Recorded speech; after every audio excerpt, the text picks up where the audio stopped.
"You are nothing but a parasite." My father spat across the cold, sterile county courtroom. His voice echoed off the heavy wood-paneled walls as my own flesh and blood tried to strip me of my grandfather's inheritance. My parents laughed openly while their high-priced lawyer demanded the judge throw out my claim entirely. But the moment the judge took my state ID and looked at the name printed on it, the color completely drained from his face. Before I reveal exactly what happened in that courtroom to make an experienced judge turn pale and reach for his gavel, please take a moment to like this video and subscribe to the channel if you love a story about sweet justice. And let me know in the comments where you are watching from right now and what time it is there. My name is Harper.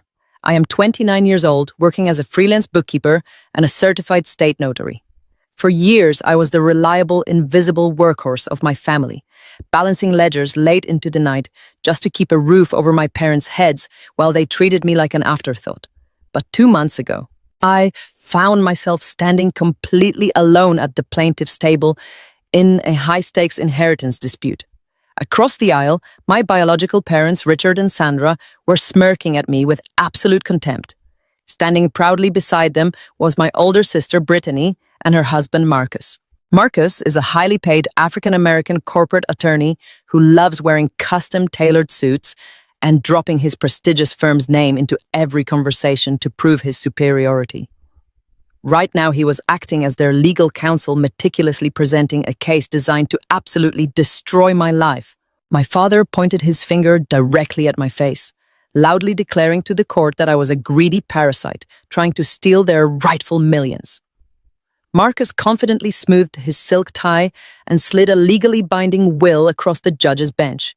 He aggressively demanded that I be permanently disinherited and thrown out of court, citing a specific notary stamp on the final page as undeniable proof of the document's flawless authenticity.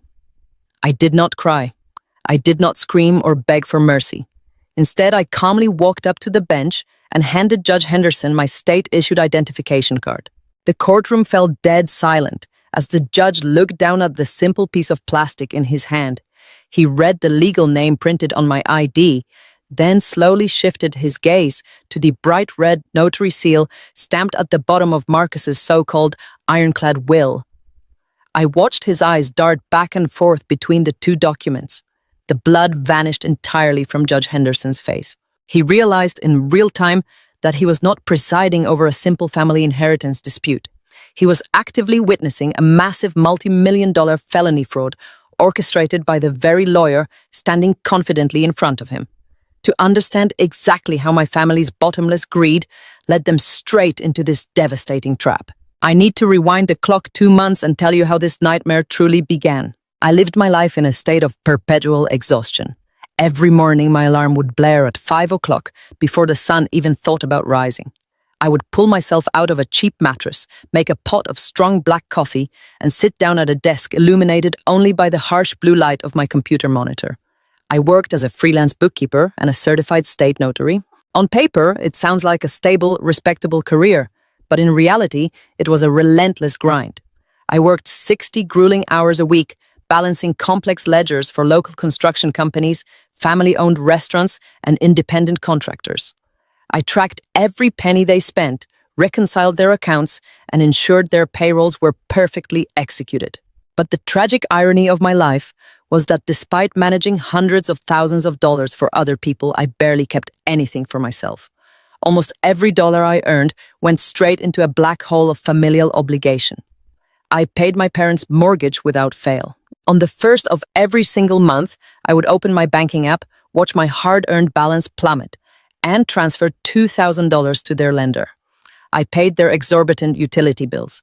I covered their property taxes when they claimed things were just too tight. I was the reliable, invisible workhorse, pulling the heavy cart of our family, while everyone else sat comfortably inside enjoying the ride. I convinced myself this was normal. I told myself that good daughters are supposed to help their struggling parents. But deep down, I knew the agonizing truth.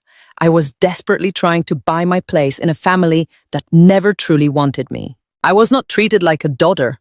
I was treated like a human checkbook. The injustice was impossible to ignore because the contrast was always sitting right across the dinner table. Everything in our house completely revolved around my older sister, Brittany.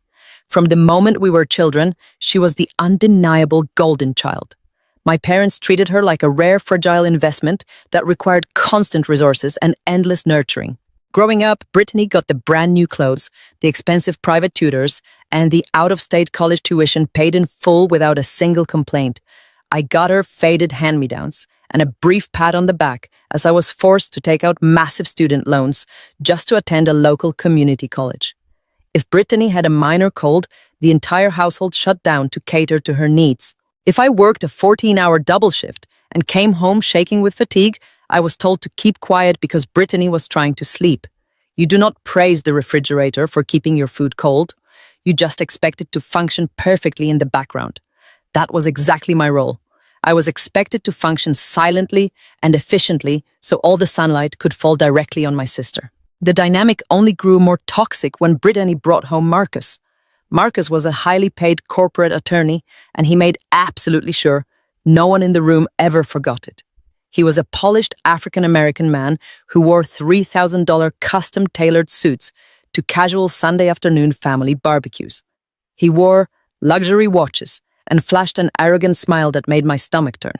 From the very first moment he walked through our parents' front door, he was treated like absolute royalty. My mother fawned over him constantly, offering him the best cuts of meat and hanging on to his every single word as if he were delivering a sermon. My father, who usually sat in silence and ignored everyone around him, practically worshipped the ground Marcus walked on. Marcus thrived on the excessive attention. He loved dropping the name of his prestigious downtown law firm into every casual conversation. He would loudly brag about his massive year-end bonuses, his high-profile corporate clients, and his expensive vacations to Europe. And he made it abundantly clear that he viewed me as nothing more than the hired help. I will never forget one particular Thanksgiving dinner. It perfectly captured exactly what I was to them. I had spent 12 back-breaking hours in the kitchen cooking a massive turkey, preparing 7 different side dishes, and setting the long table with my mother's expensive china. I was completely exhausted, wearing a stained apron and carrying a heavy stack of dirty plates back to the kitchen. Marcus leaned back in his chair, sipped his imported red wine, and tossed a thick manila envelope directly onto the dining table. It slid across the wood and landed right in a puddle of spilled gravy. He casually snapped his fingers in the air to get my attention. He looked at me with total disdain and announced that those were his personal tax receipts for the entire year. He claimed his law firm's accountant was simply too busy, so he needed me to process them, organize all his complex deductions, and prepare the state filings by Monday morning. He did not ask me if I had the time. He demanded it. And he certainly did not offer to pay me a single dime for my professional services. When I hesitated out of sheer exhaustion, my mother immediately scolded me in front of the entire family. She sharply told me that family always helps family, and that I should feel incredibly honored that a brilliant lawyer like Marcus trusted a simple bookkeeper like me with his important paperwork. I swallowed my pride, picked up that gravy-stained envelope, and spent my entire holiday weekend doing his taxes for free. I endured their endless condescension and blatant financial abuse because I genuinely believed the lie that family comes first. It was a vicious psychological cycle. I let them completely drain my bank accounts and destroy my self-esteem because every time I thought about finally standing up for myself, my mother would expertly play the victim. If I ever mentioned that I was struggling to pay my own rent because of their mortgage, she would cry hysterically. She would accuse me of tearing the family apart over money. She would remind me how much pain she endured giving birth to me, completely ignoring the undeniable fact that I had been entirely funding her lifestyle since I was 20 years old. I lived in a state of constant bone-crushing anxiety. I wore cheap discount store clothes so Brittany could flaunt designer brands. I drove a 10-year-old car with a failing transmission so my parents could park a brand new luxury SUV in their driveway. I was drowning in their demands, but I just kept kicking my legs under the water, desperately trying to keep everyone else afloat. There was only one person in my entire life who actually saw me for who I was: my grandfather, Thomas. He was my father's father and a retired county judge with sharp, observant eyes and a profoundly gentle soul.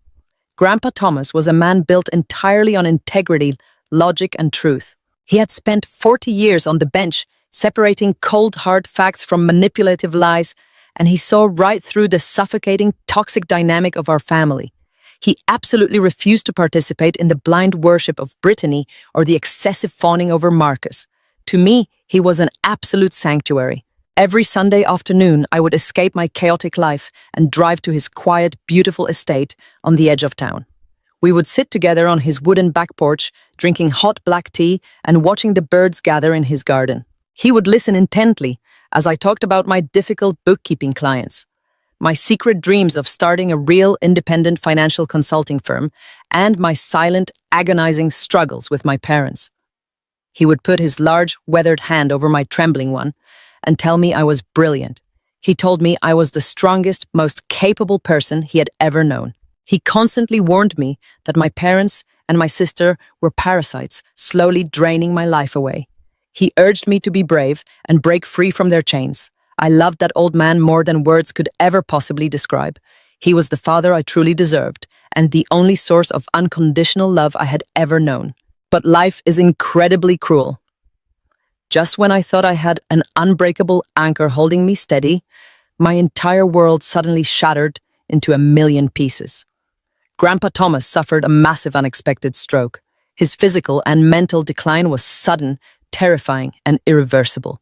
The moment the doctors pulled us aside in the sterile hospital hallway and plainly stated that he was not going to survive the atmosphere in my family, instantly shifted.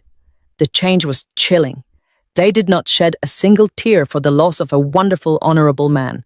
They did not care about his legacy or his comfort in his final days. They only cared about his money. His sudden decline immediately sparked a vicious, brutal war over his $4 million estate. And because I was the one who loved him most, I was standing directly in the crossfire. It happened on a rainy Tuesday morning. I was in the kitchen of my grandfather's estate, preparing his daily medication and brewing his favorite black tea. I heard a sudden, heavy thud from the hallway. I dropped the ceramic mug, letting it shatter across the tile floor, and sprinted toward his study. I found him lying on the vintage Persian rug, struggling to breathe. His eyes were wide with a terror I had never seen in him before. My hands shook violently as I fumbled for my phone and dialed emergency services. The ambulance arrived in minutes, but to me it felt like an agonizing eternity. I rode in the back, holding his large, weathered hand, completely ignoring the flashing red lights reflecting off the wet pavement outside. My chest ached with a deep, suffocating panic. Grandpa Thomas was my entire world. He was the only person who treated me like a human being instead of a financial stepping stone. I prayed silently, begging the universe not to take my sanctuary away. The emergency room was a chaotic blur of harsh fluorescent lights, rushing nurses, and sterile antiseptic smells. The doctors worked frantically, but the massive stroke had caused catastrophic and irreversible damage. When they finally moved him to a private room, I sat beside his bed entirely shattered. My hands were still trembling as I stroked his grey hair. About an hour later, my parents, my sister Brittany, and her husband Marcus finally arrived at the hospital. There was no panic in their eyes. There was no tearful rush to his bedside. Marcus walked into the room wearing a pristine navy blue tailored suit, checking his expensive watch like he had a pressing corporate meeting to attend. My mother, Sandra, immediately began questioning the attending physician, not about my grandfather's comfort or pain levels, but about the exact timeline of his passing. My father, Richard, stood near the doorway, arms crossed, staring at the heart monitor with cold, calculating impatience. Brittany did not even step close to the bed.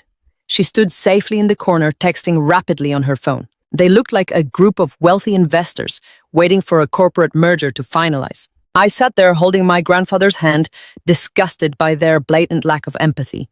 I wanted to scream at them to show some respect, but my throat was entirely tight with grief. Late that afternoon, the rhythmic beeping of the heart monitor slowed down. The gaps between the digital tones stretched wider and wider until there was only a long, continuous piercing sound. Grandpa Thomas was gone. The moment the doctor pronounced his time of death, a heavy, crushing weight collapsed onto my chest. I buried my face in his hospital blankets and wept. It was the kind of crying that hollows out your very soul, leaving nothing but raw, agonizing pain behind. But my family did not cry. My mother gave a stiff, performative sigh. Marcus whispered something in my father's ear and patted him firmly on the back. within 10 minutes of my grandfather's passing, my entire biological family abruptly left the hospital room. They claimed they needed to make funeral arrangements and handle important legal matters. They left me entirely alone with his body. I stayed in that quiet, sterile room for another 2 hours. I needed to say a proper goodbye to the only man who had ever genuinely loved me. When I finally walked out of the hospital double doors, the sun had already set.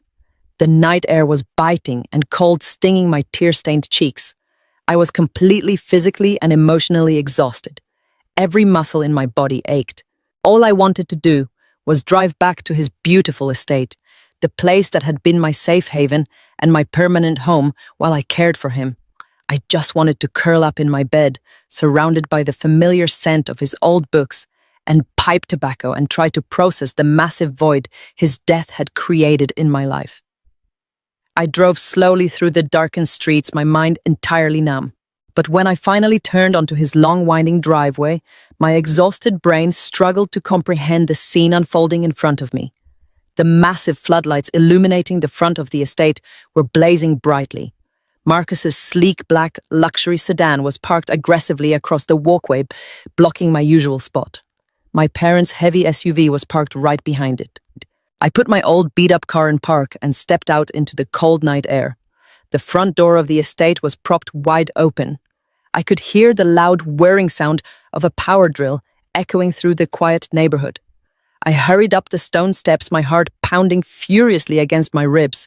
There was a strange man in a heavy canvas jacket kneeling by the front door. He was systematically removing the heavy brass locks and installing brand new deadbolts. Marcus stood right beside him, pointing a manicured finger and giving strict instructions about reinforcing the strike plate. Inside the grand foyer, I could see my sister Brittany holding a tape measure against the large bay windows, laughing as she talked to my mother about replacing the vintage drapery with something more modern. They were completely violating the home of a man who had died mere hours ago. I stepped onto the porch, my voice trembling with a mixture of profound grief and sudden rising anger. I asked them exactly what they thought they were doing. Marcus turned to look at me. He did not offer a single word of condolence. Instead, he offered a condescending, predatory smirk. He casually buttoned his expensive suit jacket and informed me that as the legal counsel for the family, he was securing the premises to protect the valuable assets inside. I stared at him in absolute disbelief. I told him that I lived here. I told him that my clothes, my bookkeeping files, my state notary logs, and my entire life were inside that house. I told him I was Grandpa Thomas's primary caretaker, and I had every legal right to walk through my own front door. That was when my father, Richard, stepped out from the shadows of the hallway and physically blocked the entrance. He looked down at me with an expression of pure, unadulterated disgust. His eyes were cold, hard, and entirely devoid of any paternal warmth. He told me I was no longer welcome on the property. He stated plainly that the house now belonged to the family. And since I had never truly acted like part of the family, I had absolutely zero right to be there. I felt a wave of nausea wash over me. I pleaded with them. I begged my father to just let me inside for one night. I was crying openly, telling him that my grandfather had literally just died and I had absolutely nowhere else to go. I begged him not to do this to me on the worst night of my life. My father did not flinch. He simply turned around, reached into the foyer, and forcefully dragged 2 large, heavy black plastic garbage bags across the polished hardwood floor. He lifted them up and carelessly hurled them directly off the porch. They hit the damp grass with a sickening thud. The thin plastic tore open, spilling my modest clothes, my cheap shoes, and a few of my basic toiletries onto the wet lawn. He coldly informed me that they had already packed up the worthless junk from my bedroom. He told me to take my garbage, get off his private property immediately, and never come back. Marcus stepped up right beside my father, crossing his arms defensively. He warned me that if I tried to force my way inside, or if I refused to leave the premises immediately, he would personally call the police and have me arrested for criminal trespassing. He smiled down at me like I was a stray dog begging for table scraps. The heavy solid oak door slammed violently in my face. The bright porch lights were instantly clicked off, leaving me completely engulfed in the cold, dark night. I stood frozen on the damp grass, staring blindly at the locked door. My chest heaved as I struggled to pull oxygen into my lungs. The sharp, icy wind bit through my thin sweater. I slowly walked over to the torn garbage bags and looked down at my meager belongings scattered across the dirt. I saw my work blouses completely wrinkled and thrown away like literal trash. My hands were shaking so severely I could barely grip the thin plastic to pull the bags together. I dragged my ruined life back to my beat-up car and shoved the bags into the trunk. I climbed into the driver's seat and locked the doors. The absolute silence of the car was deafening. I sat gripping the steering wheel, shivering uncontrollably as the reality of the night finally crushed down on me. My grandfather was dead. The only man who had ever protected me was lying in a cold hospital morgue, and my biological family had not even waited for his body to grow cold before they swarmed his home like starving vultures. I looked back at the massive, beautiful estate through my tear-streaked windshield. The lights were burning brightly in every single room. I could see their silhouettes moving rapidly through the house-opening cabinets, inspecting expensive antiques and eagerly taking inventory of their new wealth. In that freezing dark car, my overwhelming grief slowly began to harden into something entirely different. I wiped the tears violently from my cheeks. A cold, creeping realization spread through my veins. They had not just kicked me out in the middle of the night out of simple cruelty. They had intentionally rushed to the house, changed the locks, and physically removed me because they were terrified of what I might find. They knew I managed the household accounts. They knew I organized my grandfather's files. Left alone in the freezing cold, I finally understood the terrifying truth.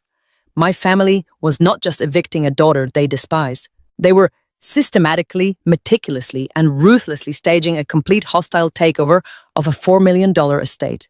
And they were absolutely certain I was too weak, too poor, and too broken to ever stop them. I spent the first agonizing night of my grandfather's death curled in the cramped, freezing back seat of my 10-year-old car.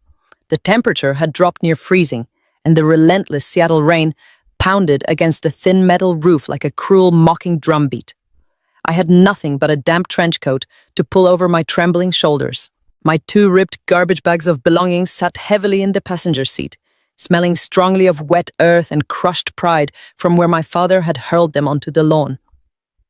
Every time I closed my exhausted eyes, I saw my grandfather's terrified face in his final moments, struggling for air on the floor of his study.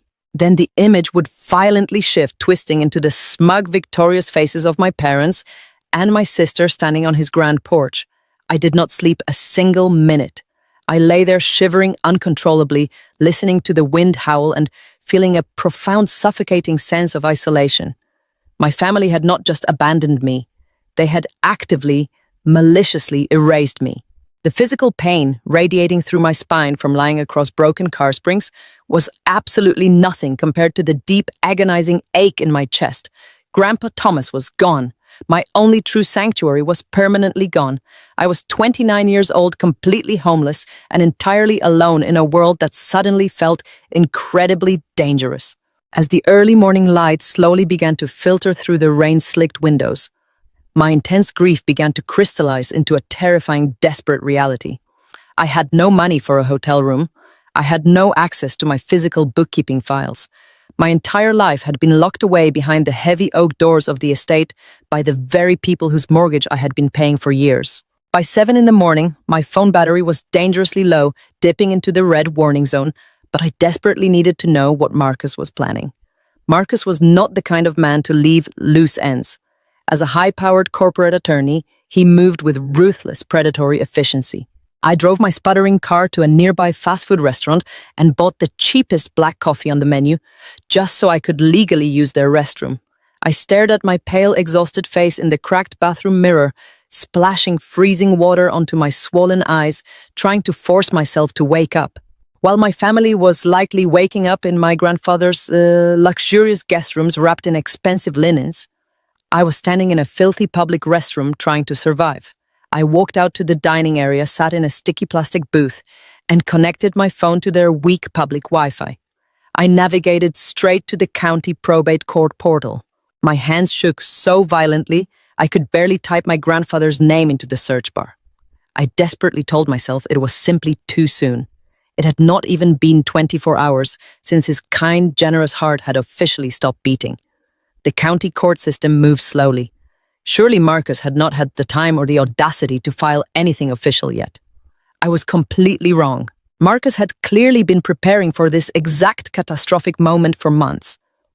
Right there at the very top of the search results was a newly filed digital document. It was officially stamped received at exactly 8 in the morning, the very minute the county clerk's office opened its heavy glass doors. The document was boldly titled Final Will and Testament of Thomas Sterling. I clicked the link to download the public filing. As the heavy PDF document slowly loaded on my cracked phone screen, all the air violently left my lungs. It was a dense 20-page legal document filled with intimidating, complex jargon designed to overwhelm and confuse anyone without a law degree. But the malicious intent behind the formatting was crystal clear. According to this flawless document, my grandfather's entire $4 million estate was to be completely liquidated. His beautiful historic home, his massive investment portfolios, his antique collections, and every single dime in his bank accounts, everything was to be divided equally between my parents, Richard and Sandra, and my sister Brittany.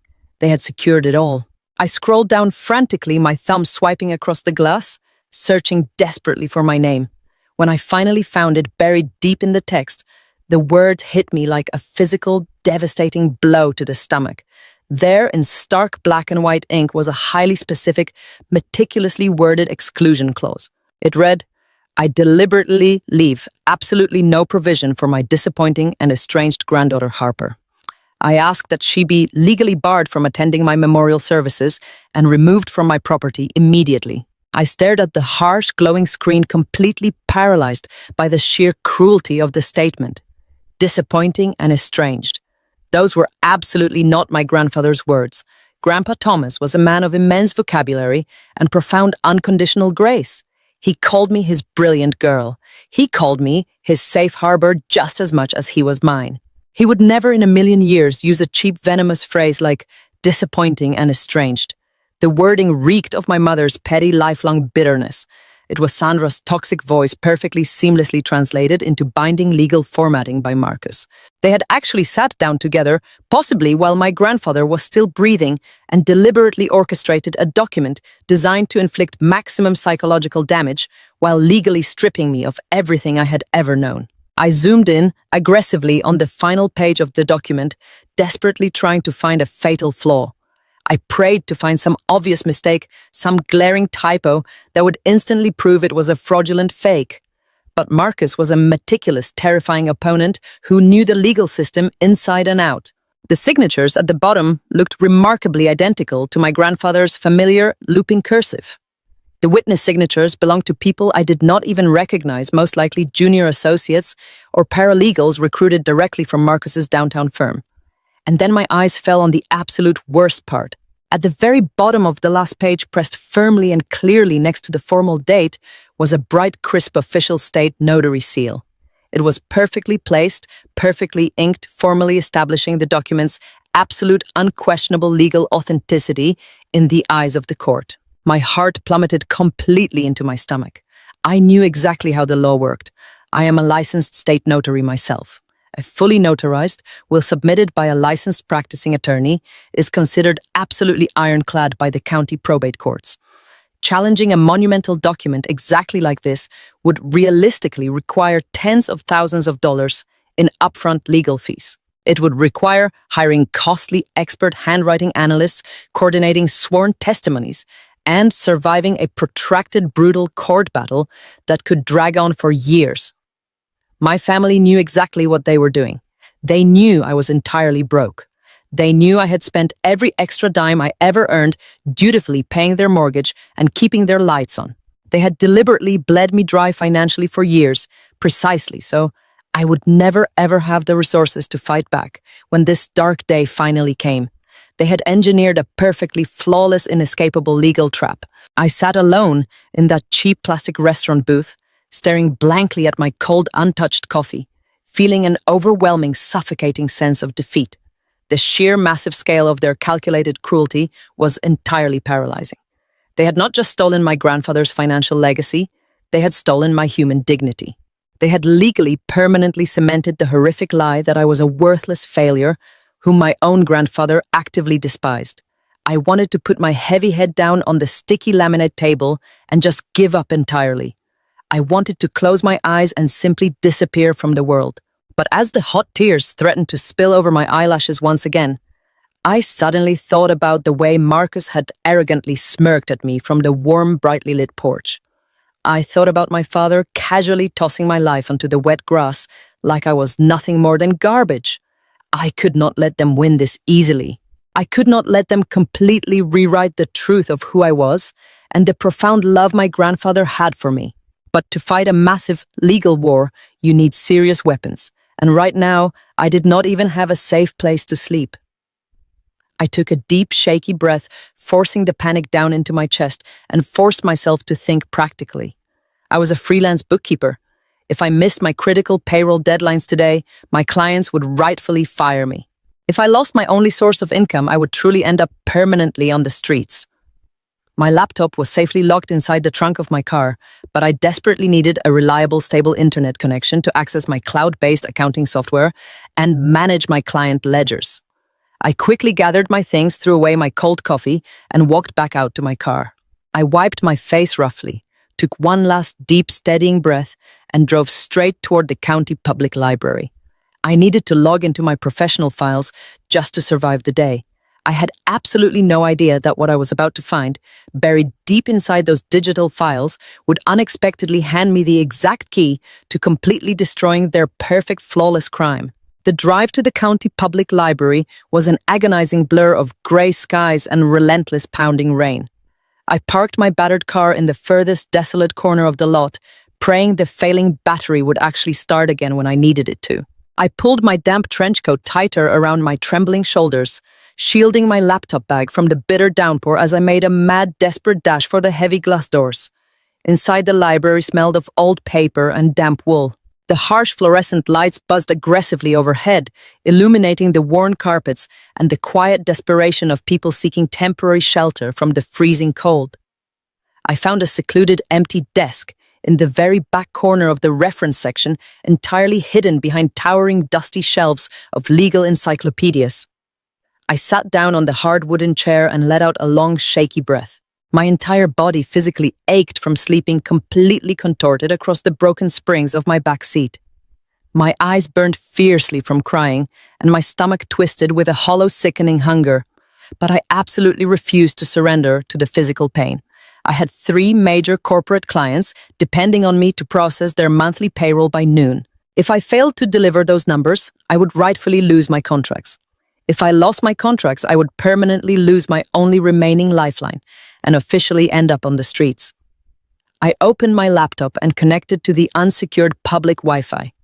My fingers hovered over the keyboard, stiff and clumsy from the winter cold. I desperately needed to focus on complex spreadsheets and tax codes, just to push the devastating, haunting image of my grandfather's forged will out of my mind. Before I opened my accounting software, a deeply ingrained professional habit completely took over. As a certified state notary, I operate under incredibly strict legal guidelines. A single genuine mistake or a missing record could instantly cost me my license and my entire livelihood. To protect myself from massive liability, I had recently invested in a highly advanced, cloud-based notary journal system. It was a secure, encrypted digital platform that meticulously tracked absolutely every single official action I took. The sophisticated system was directly synced to my physical notary stamp through an embedded microsensor. Whenever the heavy physical stamp was firmly pressed onto a document, it automatically generated a time-stamped digital record in my secure cloud journal, logging the exact date, the exact time, and the precise GPS location of the physical impression. It was an incredibly expensive piece of technology, but it gave me absolute peace of mind in a profession where document fraud is a constant, terrifying threat. I clicked on the small blue icon on my desktop, simply intending to verify that my routine logs from earlier in the week were properly synced to the state database. The login screen appeared demanding my complex password and a secondary 2-factor authentication code from my phone. I went through the rigorous security motions entirely out of muscle memory. The dashboard slowly loaded on the screen, displaying my recent professional activity in neat, organized rows. I took a sip of the lukewarm water I had brought with me, letting my tired, exhausted eyes lazily scan the top row of the digital ledger. Suddenly, my hand froze completely in midair. The plastic water bottle slipped from my trembling fingers and clattered loudly against the wooden desk, drawing sharp, annoyed looks from the people reading nearby. But I could not bring myself to care. I could not even breathe. The air was violently sucked out of my lungs as I stared blindly at the bright glowing screen. There, at the very top of my highly secure digital journal, was a brand new entry. It was a fresh official log indicating that my physical state notary seal had been actively and successfully pressed onto a document. I blinked hard, wiping my tired eyes, praying my exhausted, traumatized brain was simply playing cruel tricks on me. But the digital text remained stark, clear, and entirely undeniable. I leaned closer to the monitor, my heart hammering a frantic, terrifying rhythm against my ribs. I checked the exact timestamp permanently recorded next to the entry. It read 11:42 at night. Yesterday. A heavy wave of absolute pure nausea washed over me. At 11:42 last night, I was violently locked out of my grandfather's beautiful estate. I was huddled in the freezing dark trunk of my car, sobbing uncontrollably over 2 torn garbage bags filled with my ruined clothes.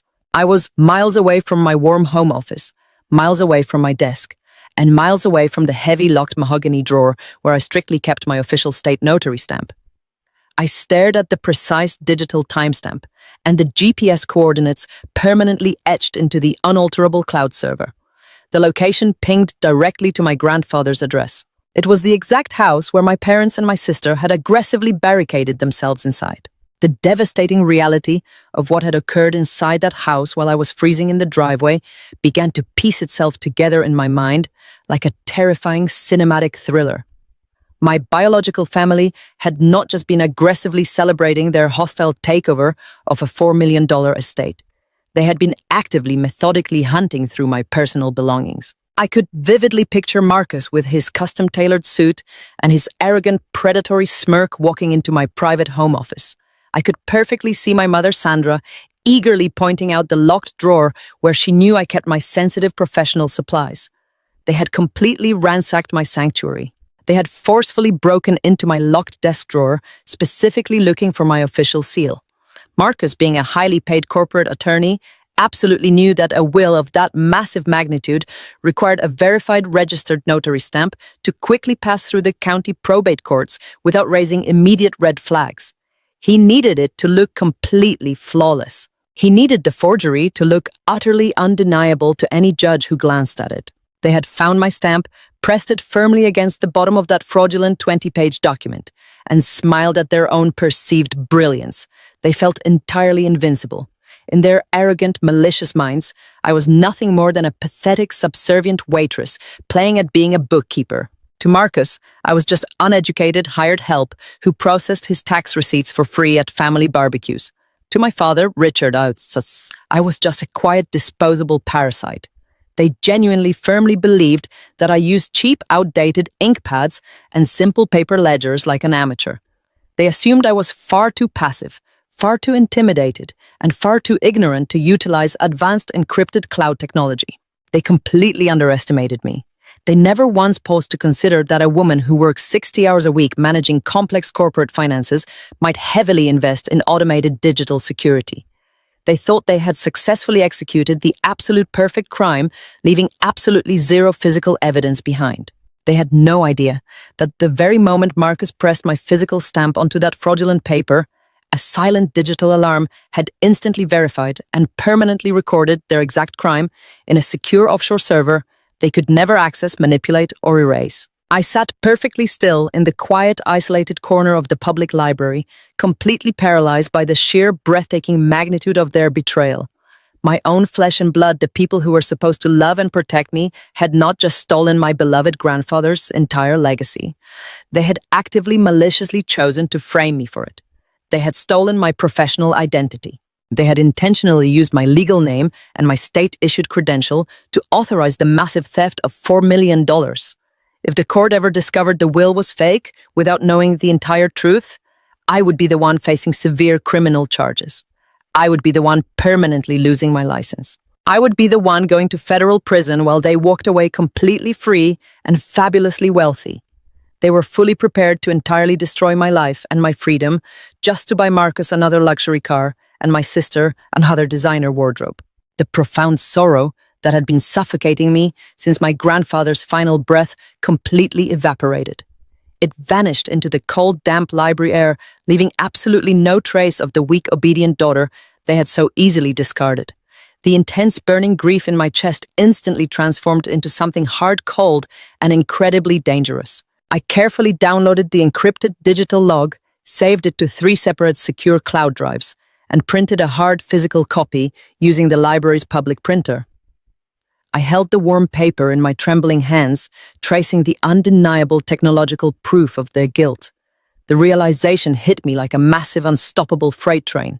They had not just committed a minor moral failing or a simple greedy family dispute. My parents and my arrogant brother-in-law had actively, aggressively committed a multi-million-dollar felony utilizing my stolen identity. And they had absolutely no idea that I was currently holding the exact weapon needed to completely and utterly destroy them. The sheer staggering magnitude of the betrayal hit me so hard I physically doubled over in that hard wooden library chair, gasping for air as if I had been violently struck. I forcefully pressed my trembling hands against my mouth, desperately trying to stifle the agonizing broken sob that clawed its way up my tight throat. My entire body trembled violently, shivering. Not from the damp, freezing cold of my soaked trench coat, but from the absolute profound shock of what my own flesh and blood had just done. Hot, stinging tears blurred my vision, completely spilling over my eyelashes and dropping onto the scarred library desk as I stared blankly at the digital timestamp glowing on my laptop screen. This was not just a greedy, pathetic grab for my grandfather's massive estate. This was a highly calculated, intensely malicious attempt to frame me for a major state felony. My mother, Sandra, the very woman who gave birth to me, had actively, aggressively conspired with my father, Richard, and my sister, Brittany, to completely steal my professional identity. They had gleefully, willingly handed my official state notary stamp to Marcus, fully knowing that if their fraudulent scheme was ever uncovered, I would be the one dragged out of my home in tight steel handcuffs. I would be the one facing decades in a bleak federal prison while they comfortably, lavishly spent my grandfather's millions. The absolute breathtaking cruelty of it felt like a heavy physical weight violently crushing my lungs. I squeezed my eyes tightly shut, desperately wishing I could simply wake up from this suffocating, horrifying nightmare. I pictured them back at the beautiful estate, laughing loudly and drinking my grandfather's expensive imported wine, completely, totally oblivious to the silent digital trap they had just unknowingly triggered. Every natural instinct in my exhausted, battered body screamed at me to react immediately. The burning, agonizing betrayal demanded instant, explosive retaliation. I wildly, vividly imagined slamming my laptop shut, running out into the pouring rain to my beat-up car, and speeding directly back to the sprawling estate. I wanted to violently kick down the heavy front oak door and scream at the absolute top of my lungs. I wanted to shove that printed digital log directly into my father's cowardly face and watch his arrogant, dismissive smirk crumble into pure, unadulterated terror. I wanted to grab my mother by her perfectly tailored shoulders and aggressively demand to know how she could be so profoundly, utterly heartless to her own child. Another massive part of my fractured, desperate mind urged me to simply pick up my phone and dial 911. It would be so incredibly, exceptionally easy to report a multi-million-dollar forgery currently in progress. I could explicitly, clearly tell the police dispatcher that a high-powered corporate attorney was currently inside a private estate, aggressively tampering with official legal documents and utilizing stolen state property to commit a massive felony. The sudden urge to seek immediate forceful justice was overwhelmingly powerful, burning through my exhausted veins like a wild, uncontrollable, raging fire. I actually reached deep into my damp coat pocket and tightly wrapped my shaking fingers around my cold cell phone, completely ready to make the desperate call that would send loud, blaring squad cars rushing up my grandfather's long, winding driveway. But right as my thumb hovered unsteadily over the bright, glowing screen, something deep, ancient, and profoundly rational inside my brain sharply, violently pulled me back. The frantic, hyperventilating panic suddenly completely halted. It was as if the emotional, terrified little girl who had been heartlessly tossed onto the front porch the night before was instantly, forcefully silenced by the meticulously organized, hardened professional bookkeeper I had been forced to become. The hot tears completely immediately stopped falling. My ragged, shallow breathing slowed, drawing deep, steady, measured breaths of the stale, dusty library air. The suffocating, dense fog of heavy grief and raw betrayal miraculously began to lift, rapidly evaporating into the cold, harsh fluorescent lighting overhead. In its place, a terrifyingly calm, icy, unshakable clarity washed over my entire physical being. I slowly, deliberately pulled my trembling hand away from my cell phone. Calling the local police right now in this exact moment would be the absolute biggest and most permanently devastating mistake of my entire life. I forced myself to sit completely, absolutely still and coldly, methodically analyze the terrifying reality of my opponent. Marcus was absolutely not just a greedy, opportunistic family member looking for a quick, easy payday. He was a ruthless, highly connected corporate attorney with an exceptionally brilliant, manipulative, and aggressive legal mind. He made his entire incredibly lucrative living expertly twisting complex narratives, intentionally burying vital evidence, and entirely destroying opposing counsel in high-stakes, intimidating courtrooms. If I called the police right now without an impenetrable, absolutely bulletproof strategy, Marcus would simply warmly smile at the responding officers when they arrived at the estate. He would immediately use his polished, charismatic charm and his expensive custom-tailored suit to instantly establish absolute professional authority over the scene. He would smoothly, calmly, and convincingly explain to the police that I was simply a deeply hysterical, estranged granddaughter currently experiencing a severe mental and psychotic break due to immense, overwhelming grief. He would expertly, patronizingly point out that I had been rightfully legally evicted from the property just last night, easily making my wild accusations look exactly like the bitter, desperate, and vindictive retaliation of a completely unhinged relative. Worse yet, if I recklessly confronted them and prematurely revealed that I actually possessed the highly secure digital cloud logs, Marcus would instantly recognize his massive, fatal mistake. He would not panic or break down. He would immediately clinically shift into aggressive damage control mode.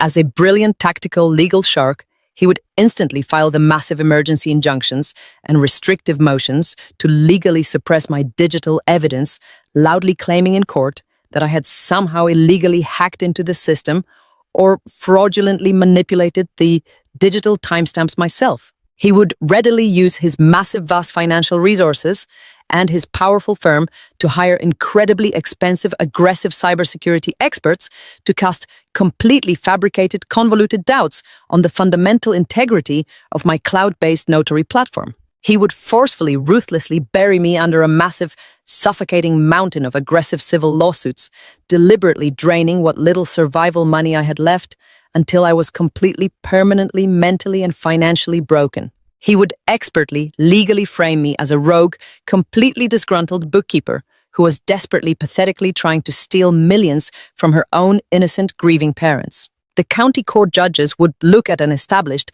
powerful African-American attorney from a highly prestigious downtown firm, and then they would look at a homeless, exhausted freelance bookkeeper sleeping in her damaged car.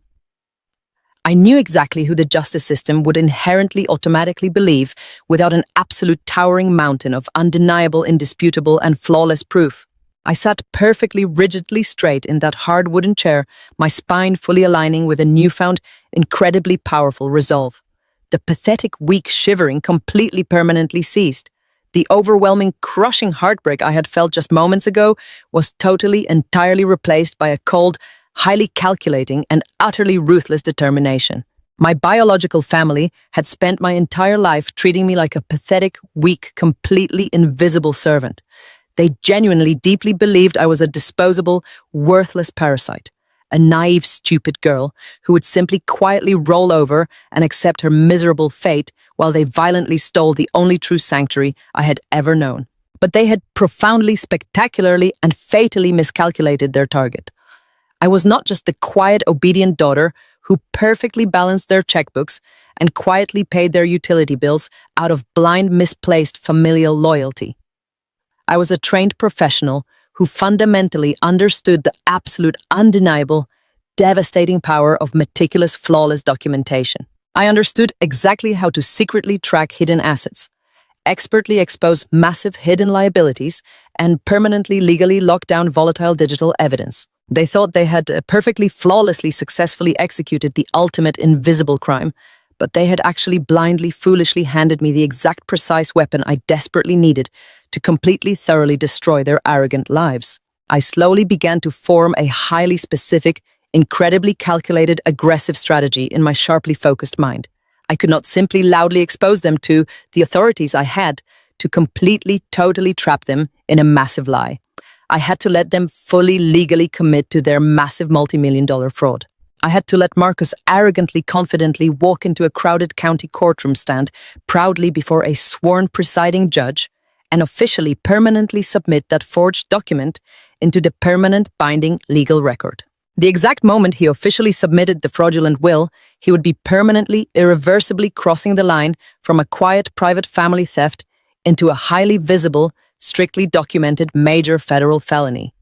But to safely, securely execute a trap of that massive, dangerous magnitude, I absolutely could not act entirely alone.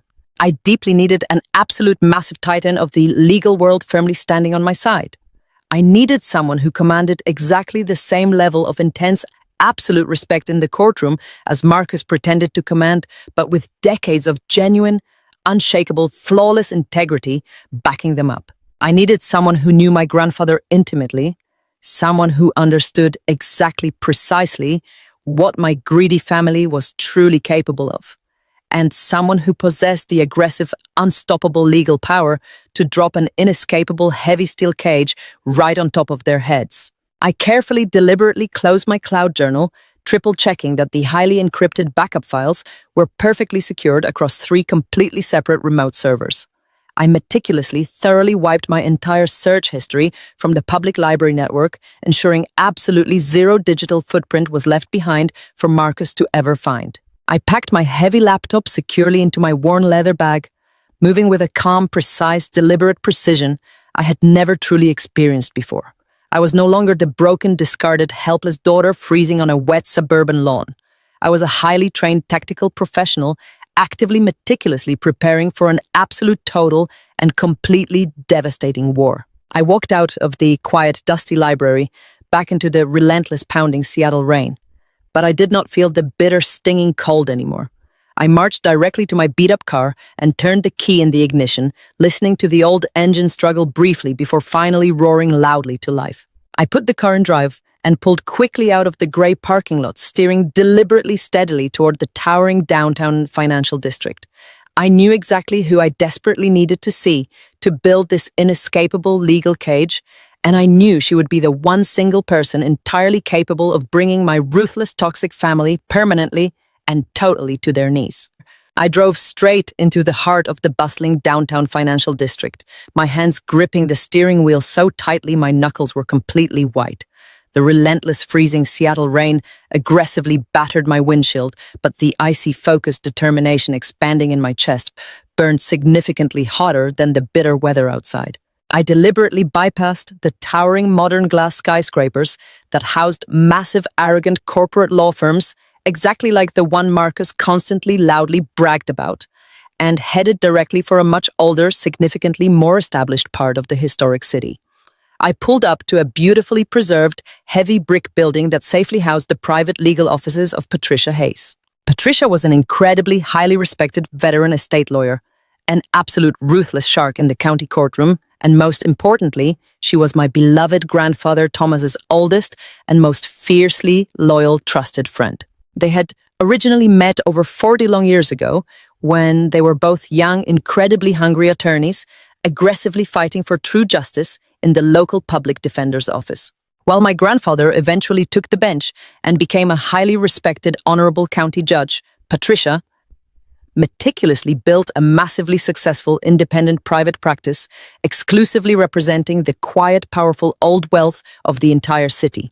She was a woman of truly impeccable, elegant taste, absolute ironclad discretion, and terrifying, sharp legal intellect. I knew without a single solitary shadow of a doubt that if there was one single person on this entire planet who could help me flawlessly execute my dangerous plan, it was absolutely her.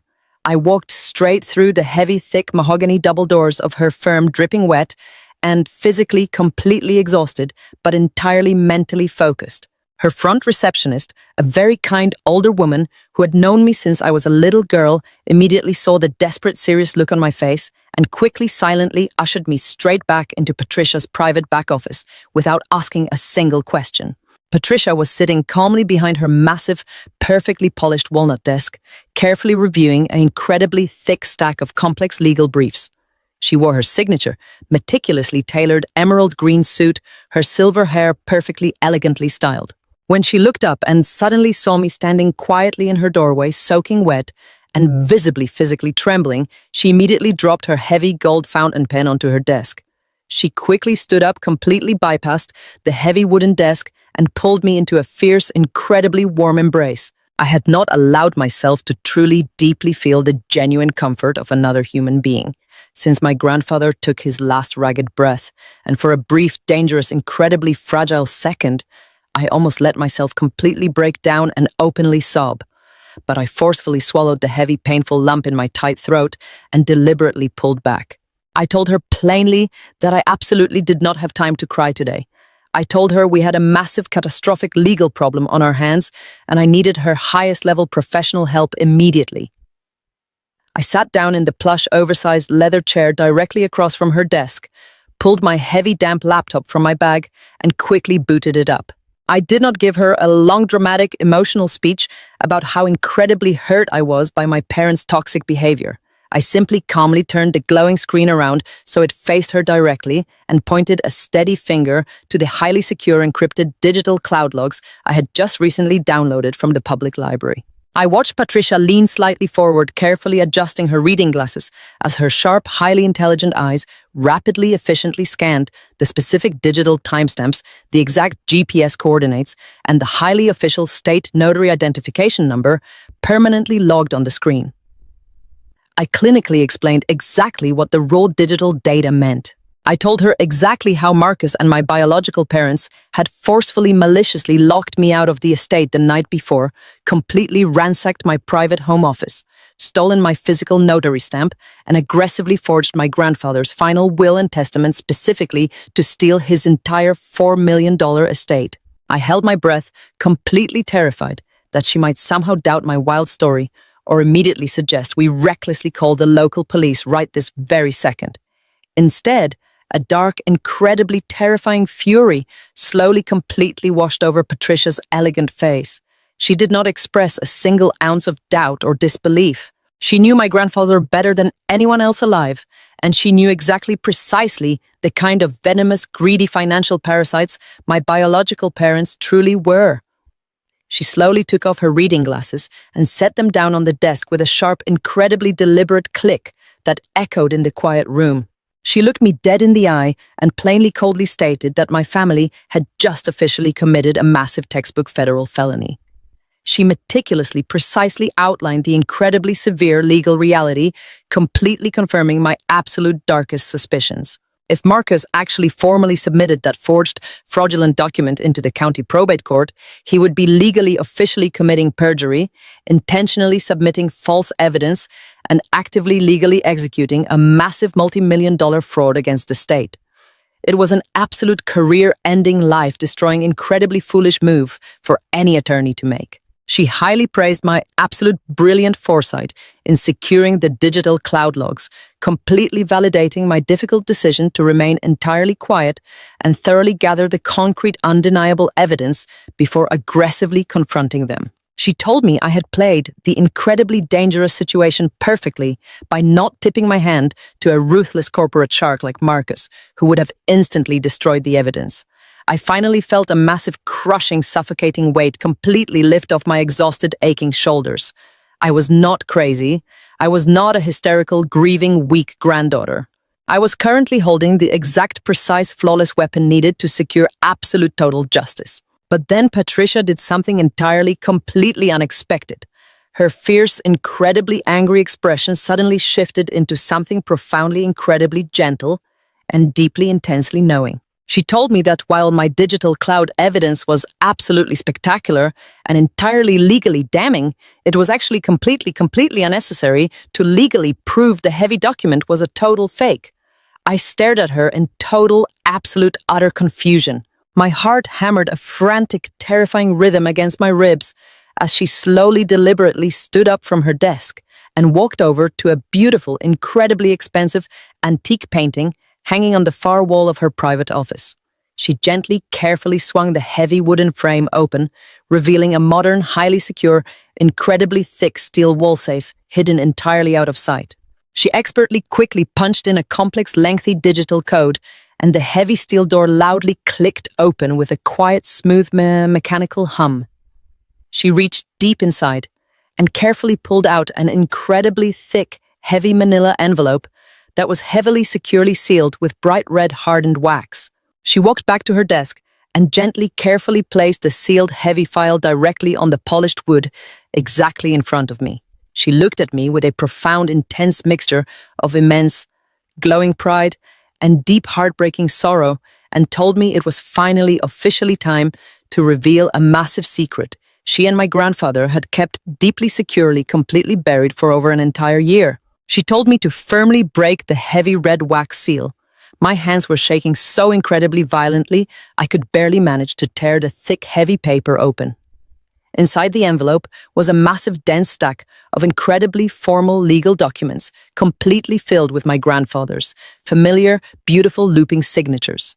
Patricia sat back down in her leather chair and gently, softly explained the absolute devastating, shocking truth.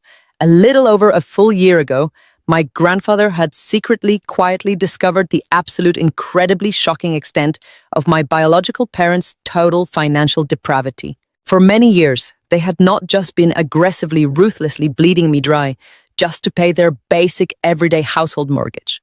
They had been secretly, wildly, aggressively living far, far beyond their actual means, completely, exclusively funding a lavish, fake, luxurious lifestyle simply to desperately, eagerly impress Marcus and his incredibly wealthy, highly influential corporate family. They had actively, recklessly, maliciously taken out massive predatory high-interest loans, completely, totally maxed out. Dozens of hidden secret credit cards, and completely, secretly remortgaged their own home multiple terrifying times over. They had aggressively dug themselves into a massive, suffocating, inescapable financial black hole that was rapidly, inevitably, violently collapsing right on top of their heads.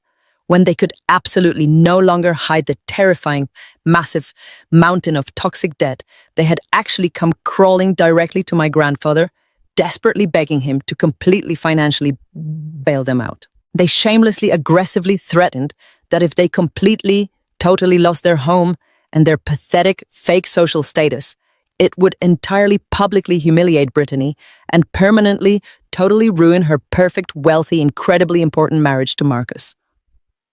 My grandfather had been absolutely, completely, thoroughly disgusted by their bottomless, toxic, endless greed.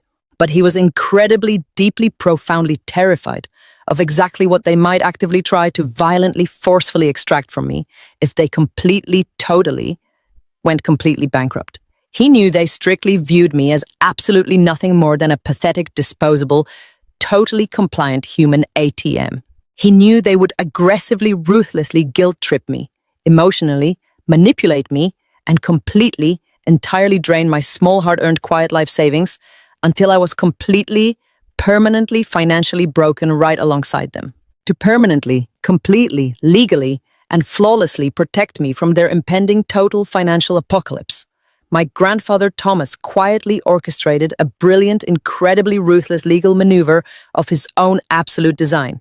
He actually firmly agreed to completely, silently, quietly pay off every single penny of their massive, secret, toxic mountain of debt. He agreed to entirely, permanently erase their catastrophic, incredibly foolish financial mistakes and permanently save their pathetic, entirely fake social standing.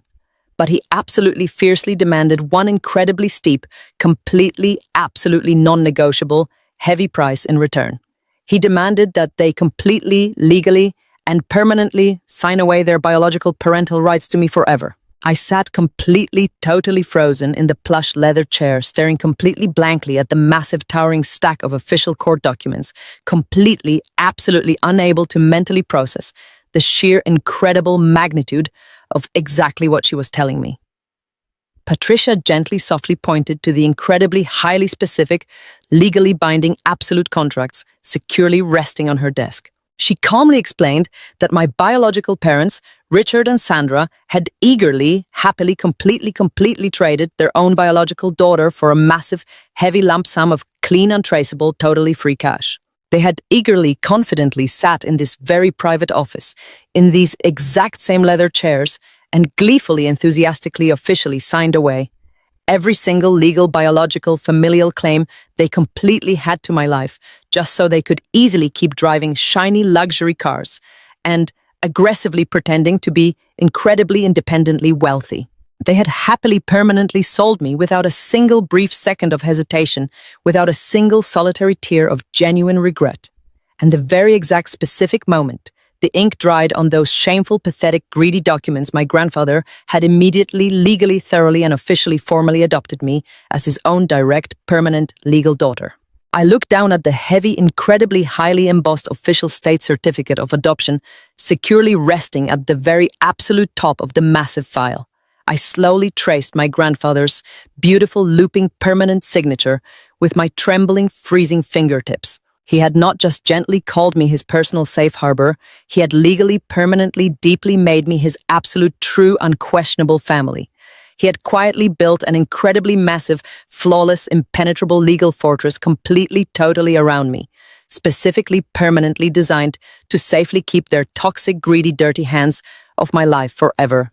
Patricia slowly reached across the desk and softly, warmly, completely covered my violently shaking hand with her own steady one.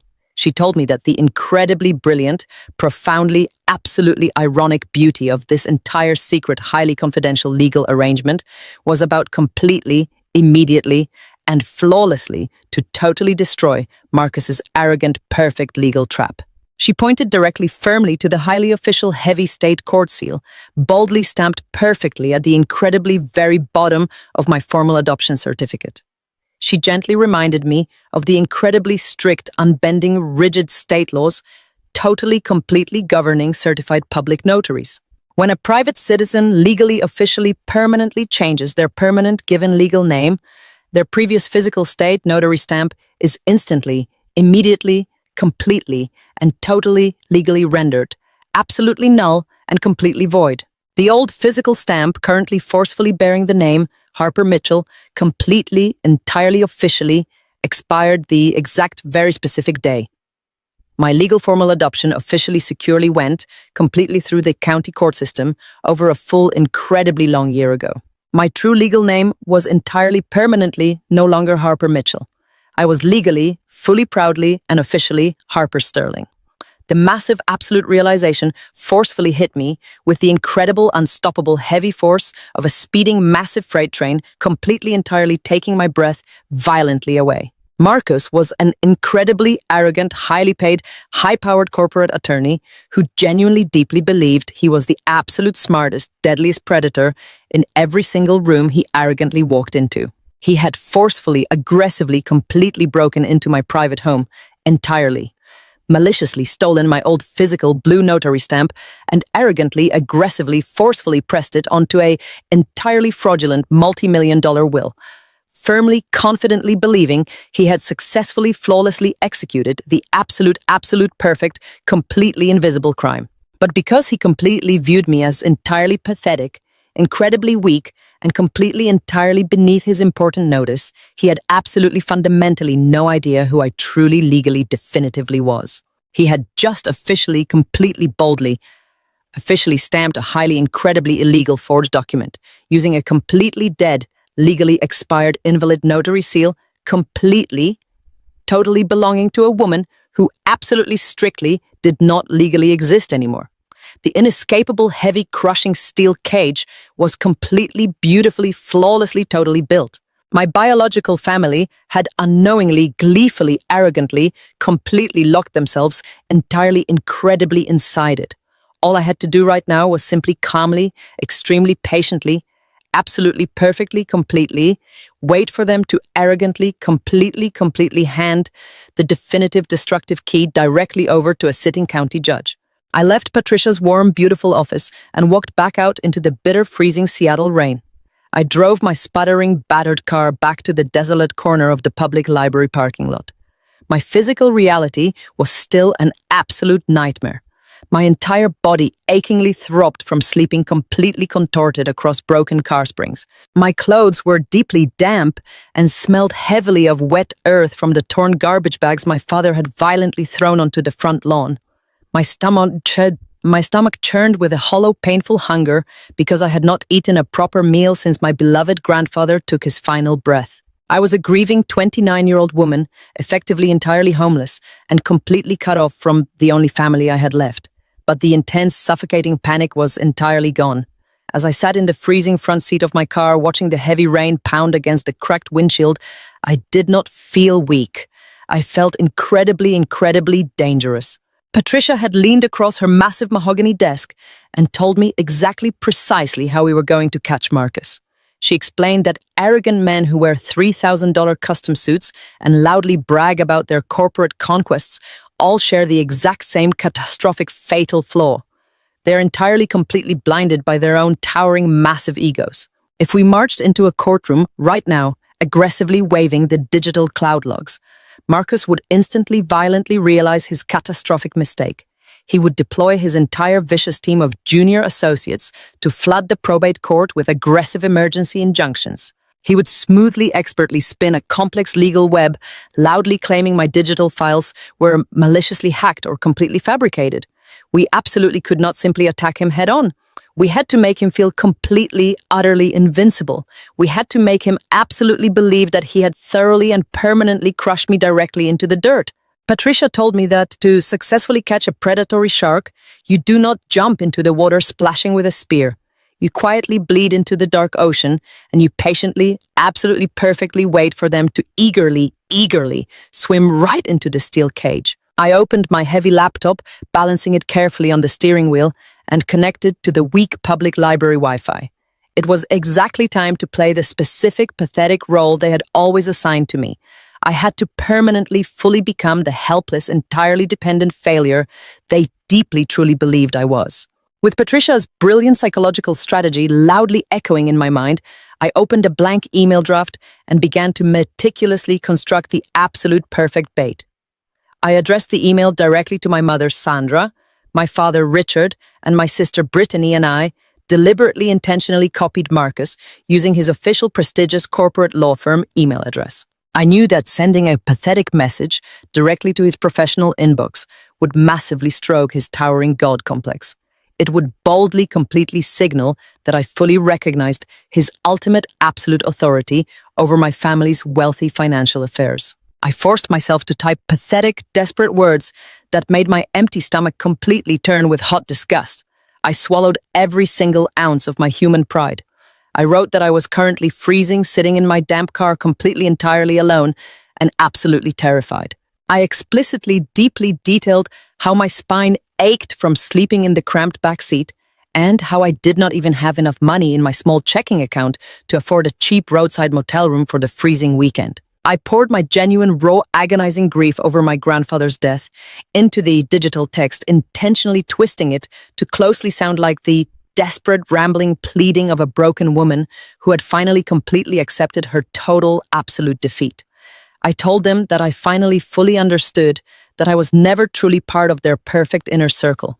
I painfully typed out the humiliating, completely fake admission that Brittany was always the incredibly better daughter and the absolute, rightful, brilliant heir to the family legacy. I practically completely begged them on my digital knees for a tiny, pathetic crumb of mercy. I asked if they could possibly somehow find it in their wealthy hearts to gracefully advance me just $2,000 small dollars from my grandfather's massive $4 million estate. I desperately promised that if they just generously gave me enough money to secure a small, cheap apartment and get back on my feet, I would completely, quietly, permanently disappear from their wealthy, perfect lives forever. Every single keystroke felt exactly like swallowing bitter, toxic poison. It took absolutely everything inside my exhausted body not to aggressively delete the entire draft and type out a vicious, screaming demand for immediate justice. I desperately wanted to tell them I knew exactly what dirty, illegal crime they had done in my grandfather's quiet study. I deeply wanted to fiercely threaten them with decades in federal prison. but I forced my cold hands to remain entirely steady. I remembered Patricia's cold, incredibly calculating eyes, strictly telling me that true unstoppable power requires absolute ultimate discipline. I carefully read through the pathetic, pleading, desperate email one final, incredibly painful time. It was an absolute stunning masterpiece of total, absolute submission. It completely, thoroughly, blindly fed into every single twisted, narcissistic fantasy they closely held about me. It completely validated my mother's endless, cruel, biting criticisms. It absolutely justified my father's cold, heartless, violent eviction. And most importantly, it actively, aggressively worshipped exactly at the golden altar of Marcus's towering, unshakable ego. I took a deep, incredibly shaky breath, slowly closed my tired eyes, and forcefully hit send. The agonizing waiting was a totally unique, incredibly brutal form of psychological torture. I sat completely alone in my cold, damp car, deeply staring blankly at the glowing screen for incredibly long hours. The grey, dreary afternoon slowly, miserably faded into a bleak, completely freezing evening. I violently jumped every single time a random, meaningless spam notification pinged loudly in my quiet inbox. Heavy, dark doubt began to slowly, maliciously creep into the very corners of my exhausted mind. What if Marcus was actually genuinely smart enough to simply coldly ignore my desperate email entirely? What if he aggressively, firmly advised my parents to legally, completely cease all written communication with me immediately? What if they just silently cruel laughed at my pathetic begging and proudly deleted the message entirely, leaving me completely freezing in this dark parking lot with absolutely, completely nothing? But Patricia had been incredibly, absolutely, perfectly certain. She had handled dozens of arrogant, wealthy, aggressive men exactly precisely like Marcus over her long, brilliant legal career. She promised me deeply that a man who wears expensive luxury watches to casual family barbecues simply absolutely cannot resist the intoxicating, overwhelming urge to loudly take a highly visible, incredibly cruel victory lap. He fundamentally, entirely needed to actively, continuously, brutally crush me down just to fully, thoroughly enjoy his massive stolen millions. The small digital clock, firmly displayed on my laptop screen, read exactly 8:42 at night, when the loud, sharp, incredibly clear chime of a new incoming email suddenly pierced the heavy, thick silence of my dark car. My heart violently, instantly slammed against my cold ribs. I practically aggressively lunged at the smooth trackpad.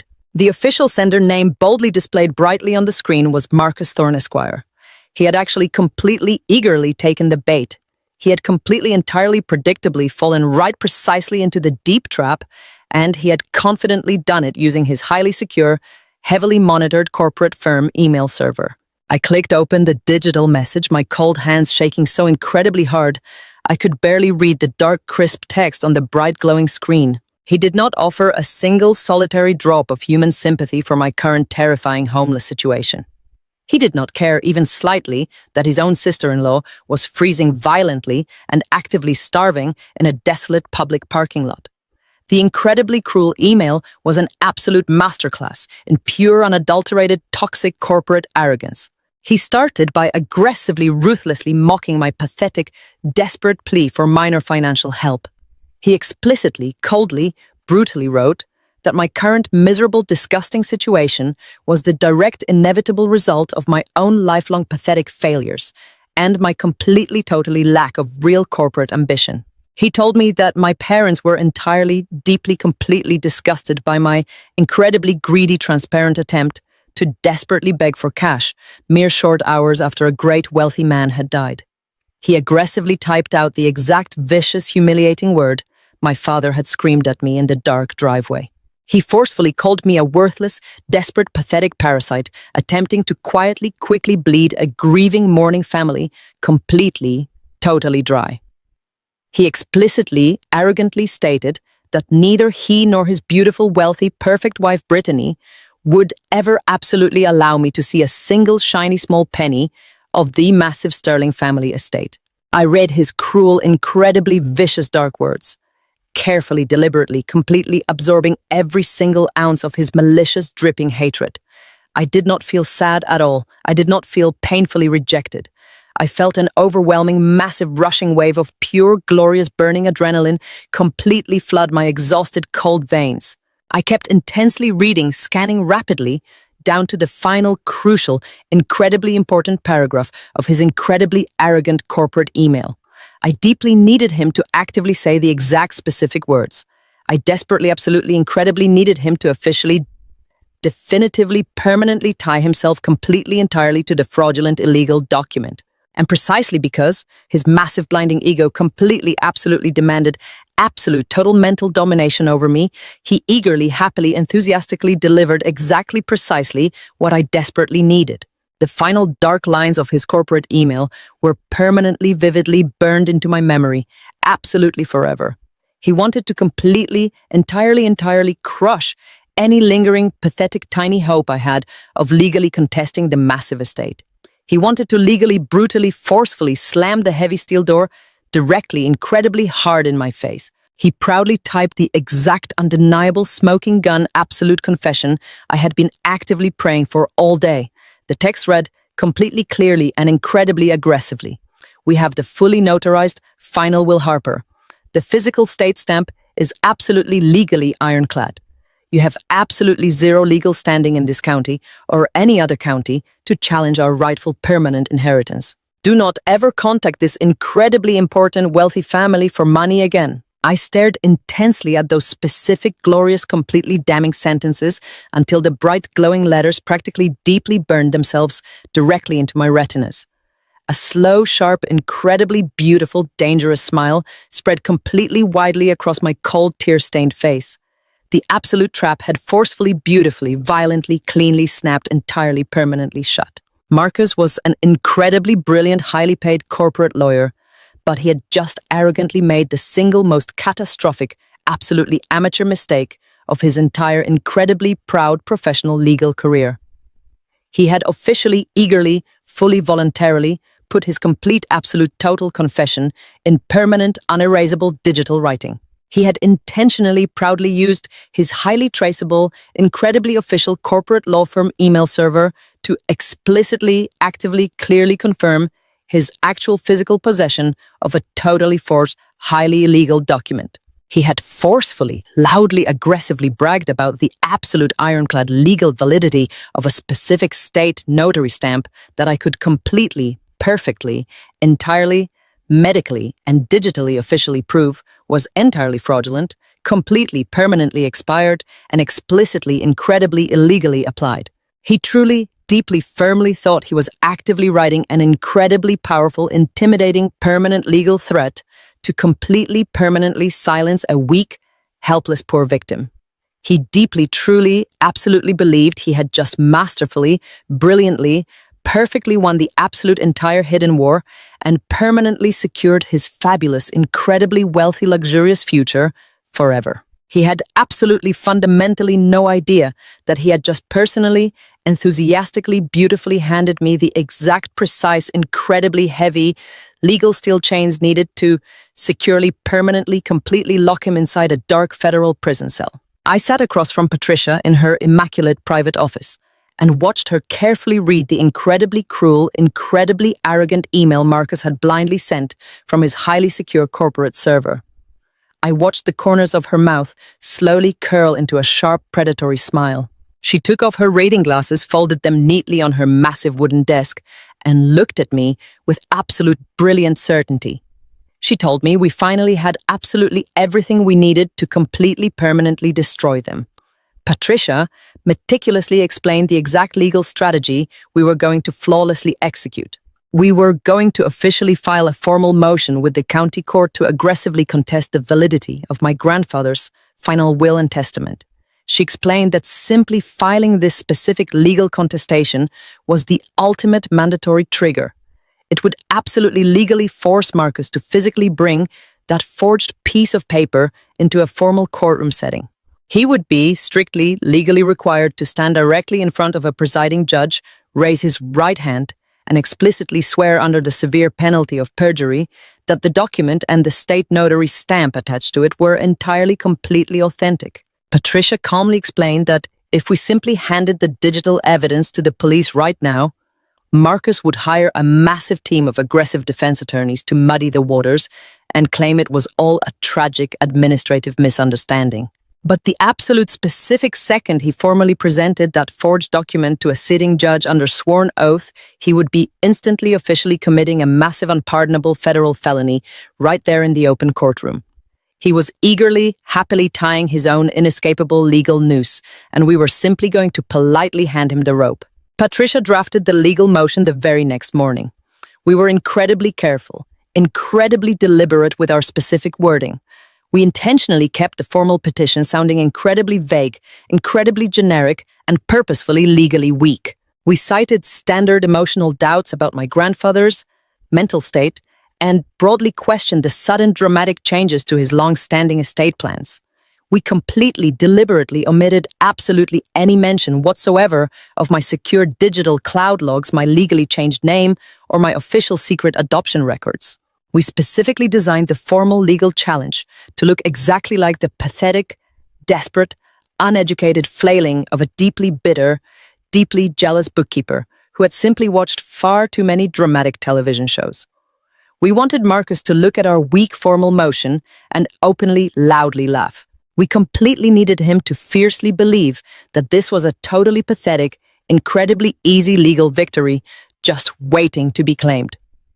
When Patricia officially filed the paperwork with the county probate clerk, I felt a massive, incredible surge of pure adrenaline flood my entire system. The official clock was now loudly ticking.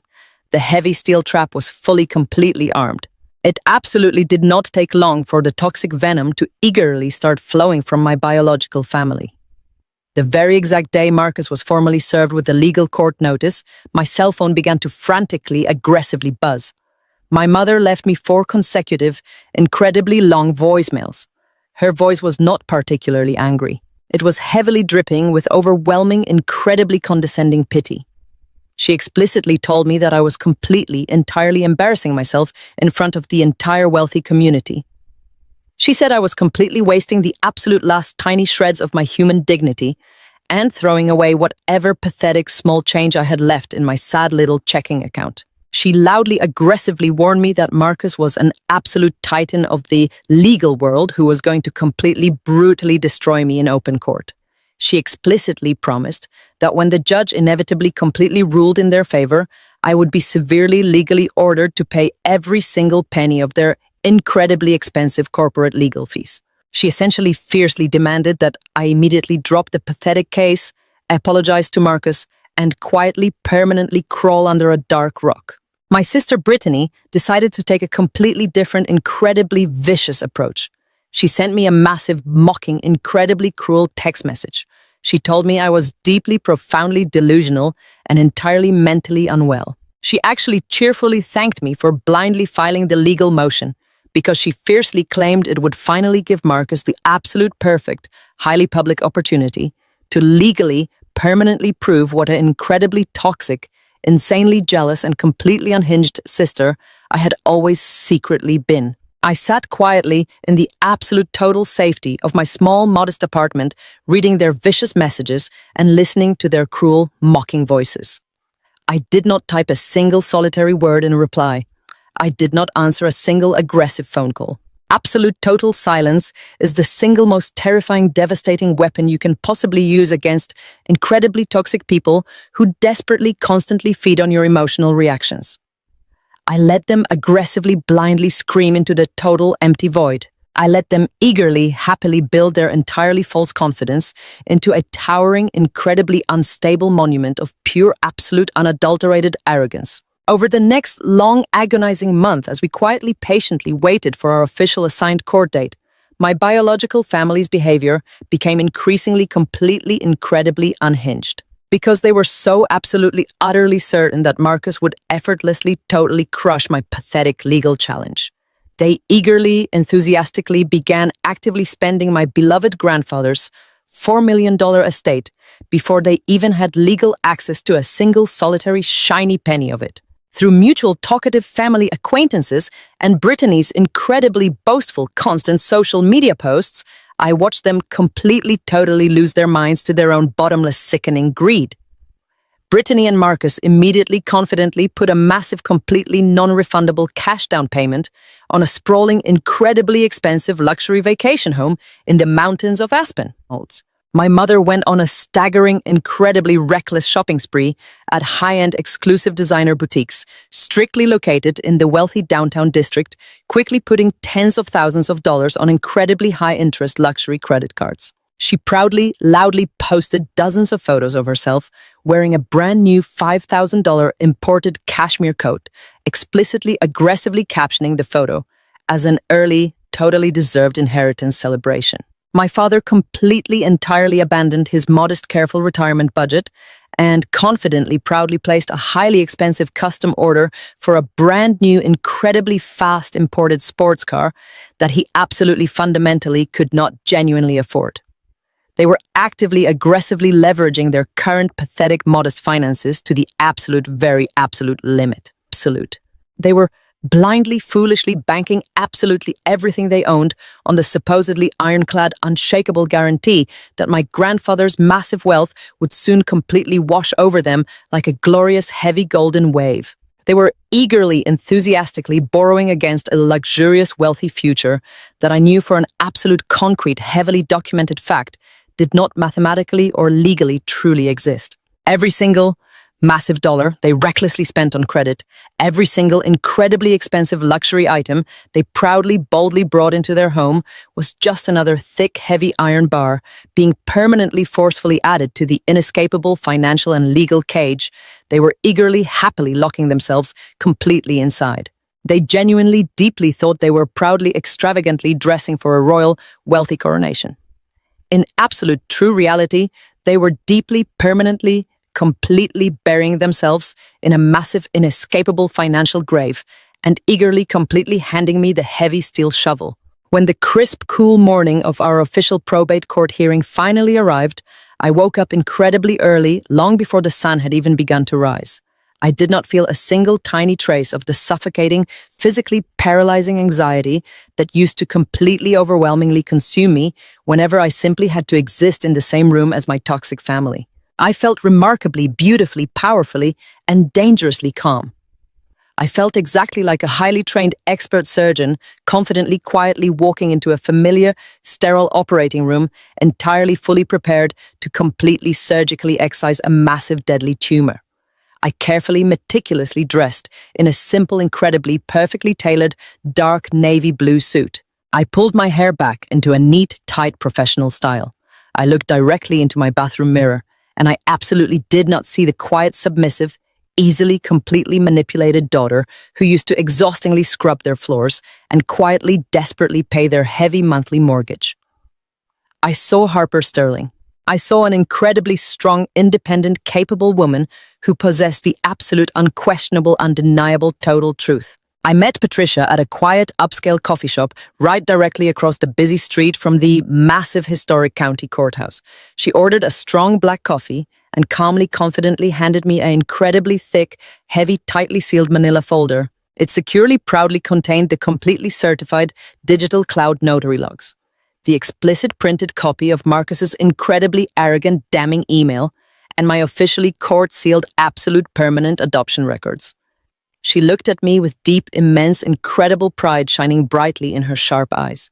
She explicitly, strongly instructed me to remain completely, utterly, totally silent during the initial opening arguments. She strictly told me to completely let Marcus talk exactly as much as he incredibly wanted to. She told me to patiently, quietly let him happily, eagerly dig his own legal and professional hole as incredibly deep as humanly possible before we completely, abruptly, and entirely buried him inside it. We walked calmly, steadily together across the busy intersection and confidently approached the massive, towering stone steps of the county courthouse. The morning air was sharp and incredibly clear, perfectly matching the absolute crystal clarity inside my own mind. As we slowly pushed through the heavy, thick glass doors and entered the grand, echoing, incredibly expansive marble lobby, I immediately, instantly spotted them. You could not possibly miss them, even if you actively tried. My biological family was standing closely together near the heavy, tall wooden doors of courtroom 4, putting on an incredibly loud, highly flashy, ostentatious display of entirely unearned massive wealth. My mother was practically entirely wrapped in incredibly expensive new designer labels. Her wrists completely heavy with shiny, incredibly thick gold bracelets that she had definitely absolutely purchased on high-interest credit just a few short days prior. My father wore a brand new, sharply beautifully tailored expensive suit, standing proudly, with his chest fully puffed out, looking exactly like a wealthy, powerful aristocrat, aggressively, deeply inspecting his lowly, pathetic peasants. Brittany was casually holding a ridiculously, incredibly oversized luxury designer handbag, loudly, aggressively laughing and dramatically tossing her perfectly styled hair for absolutely anyone who happened to be looking. And standing right completely directly in the absolute center of their toxic, deeply greedy circle was Marcus. He looked exactly precisely like an absolute ruthless predator who had just easily successfully cornered a tiny, incredibly wounded rabbit. He was wearing his absolute very best $3,000 custom dark charcoal suit, casually, effortlessly holding a sleek, incredibly expensive, genuine leather briefcase that I absolutely fundamentally knew contained the highly illegal, fraudulent, forged will. He was smiling warmly, broadly, incredibly confidently, reassuring my eager, desperate parents that this entire silly, pathetic little legal proceeding would be completely entirely over in less than 20 incredibly short minutes. He was happily, proudly, loudly promising them that the presiding judge would immediately, legally, totally validate the official state notary stamp, officially, aggressively throw out my pathetic, useless contestation, and instantly, officially grant them full, absolute, total legal access to the massive $4 million estate by lunchtime. When they finally abruptly noticed me walking quietly, incredibly calmly, down the long marble hallway alongside Patricia, their loud, incredibly obnoxious, joyful laughter completely, instantly stopped. My mother shot me a deeply intense look of pure, concentrated, incredibly toxic venom. My father visibly, deeply sneered, shaking his head side to side in absolute total disgust, looking at me exactly like I was a piece of incredibly dirty, foul trash that had unfortunately accidentally blown onto his pristine, perfect, expensive driveway. Marcus simply deeply, knowingly smirked. It was the exact, incredibly same condescending, unbelievably arrogant smile he always aggressively gave me when he tossed his dirty, complicated tax receipts onto my dinner table and aggressively demanded I work for absolutely nothing. He looked me slowly, deeply up and down, completely taking in my simple, modest navy suit, completely, absolutely, totally unaware of the absolute, utter legal and financial devastation resting quietly, incredibly safely inside my unassuming manila folder. He straightened his incredibly expensive custom silk tie, patted my father incredibly confidently on the shoulder, and aggressively, powerfully pushed open the incredibly heavy, tall wooden doors to the quiet courtroom. I took one final, incredibly deep, incredibly steadying breath, fully, totally absorbing the heavy, incredibly tense electric atmosphere of the ultimate legal battlefield. I quietly, steadily followed them inside, walking incredibly purposefully directly down the long center aisle, firmly, incredibly confidently taking my rightful place at the plaintiff's heavy wooden table. I looked up at the tall, imposing raised wooden bench as Judge Henderson calmly, deliberately walked into the incredibly quiet room and officially formally called the tense, heavy session to order. The air in the incredibly sterile room was incredibly thick, completely, deeply suffocating with my biological family's towering bottomless greed and Marcus's incredibly blind, totally aggressive absolute arrogance. They were fully, eagerly, completely expecting a total, incredibly easy absolute slaughter. And they were exactly, perfectly, entirely right. But they had absolutely, fundamentally no incredible idea who was actually firmly, securely gripping the heavy, incredibly sharp knife. The heavy polished oak doors of courtroom number 4 swung shut with a loud, definitive thud that echoed sharply against the high vaulted ceilings. The air inside the room was incredibly stale and smelled faintly of floor wax and old paper. It was a space specifically designed to feel incredibly intimidating and deeply serious, but my biological family treated it exactly like an exclusive VIP lounge at a luxury resort. I sat perfectly still at the plaintiff's heavy wooden table with Patricia seated calmly right beside me. We were both dressed in quiet, understated dark suits, completely blending into the solemn professional atmosphere of the legal system. Directly across the wide center aisle, my family was putting on a massive, spectacular display of entirely unearned, extravagant wealth. They were eagerly celebrating their massive impending victory before the judge had even walked into the room. My mother Sandra was practically overflowing out of her chair, wearing a bright crimson designer dress that was completely inappropriate for a morning probate hearing. Her neck and wrists were heavily layered with thick, shiny gold jewelry that loudly clinked together every single time she eagerly adjusted her posture. My sister Brittany was sitting right behind her, casually filing her perfectly manicured nails, entirely bored by the serious legal proceedings because she firmly believed she was already a multimillionaire. She was wearing a completely brand new imported silk blazer and clutching a ridiculously expensive luxury handbag that she kept purposely placing right on the edge of the wooden barrier for absolutely everyone in the quiet room to see. My father, Richard, sat proudly with his chest fully puffed out, wearing a sleek, expensive, custom-tailored suit that completely contradicted his modest mechanical background. They were all aggressively radiating a toxic, blinding arrogance. They genuinely deeply believed that they were completely untouchable. They had heavily borrowed against my beloved grandfather's entire $4 million estate to buy these flashy, expensive costumes, and they were absolutely, totally certain that today was simply a minor, boring formality before the massive golden gates were permanently thrown wide open for them. The heavy side door near the front of the room quietly opened, and Judge Henderson walked slowly, deliberately up the wooden steps to his high elevated bench. The entire courtroom immediately stood in absolute respectful silence.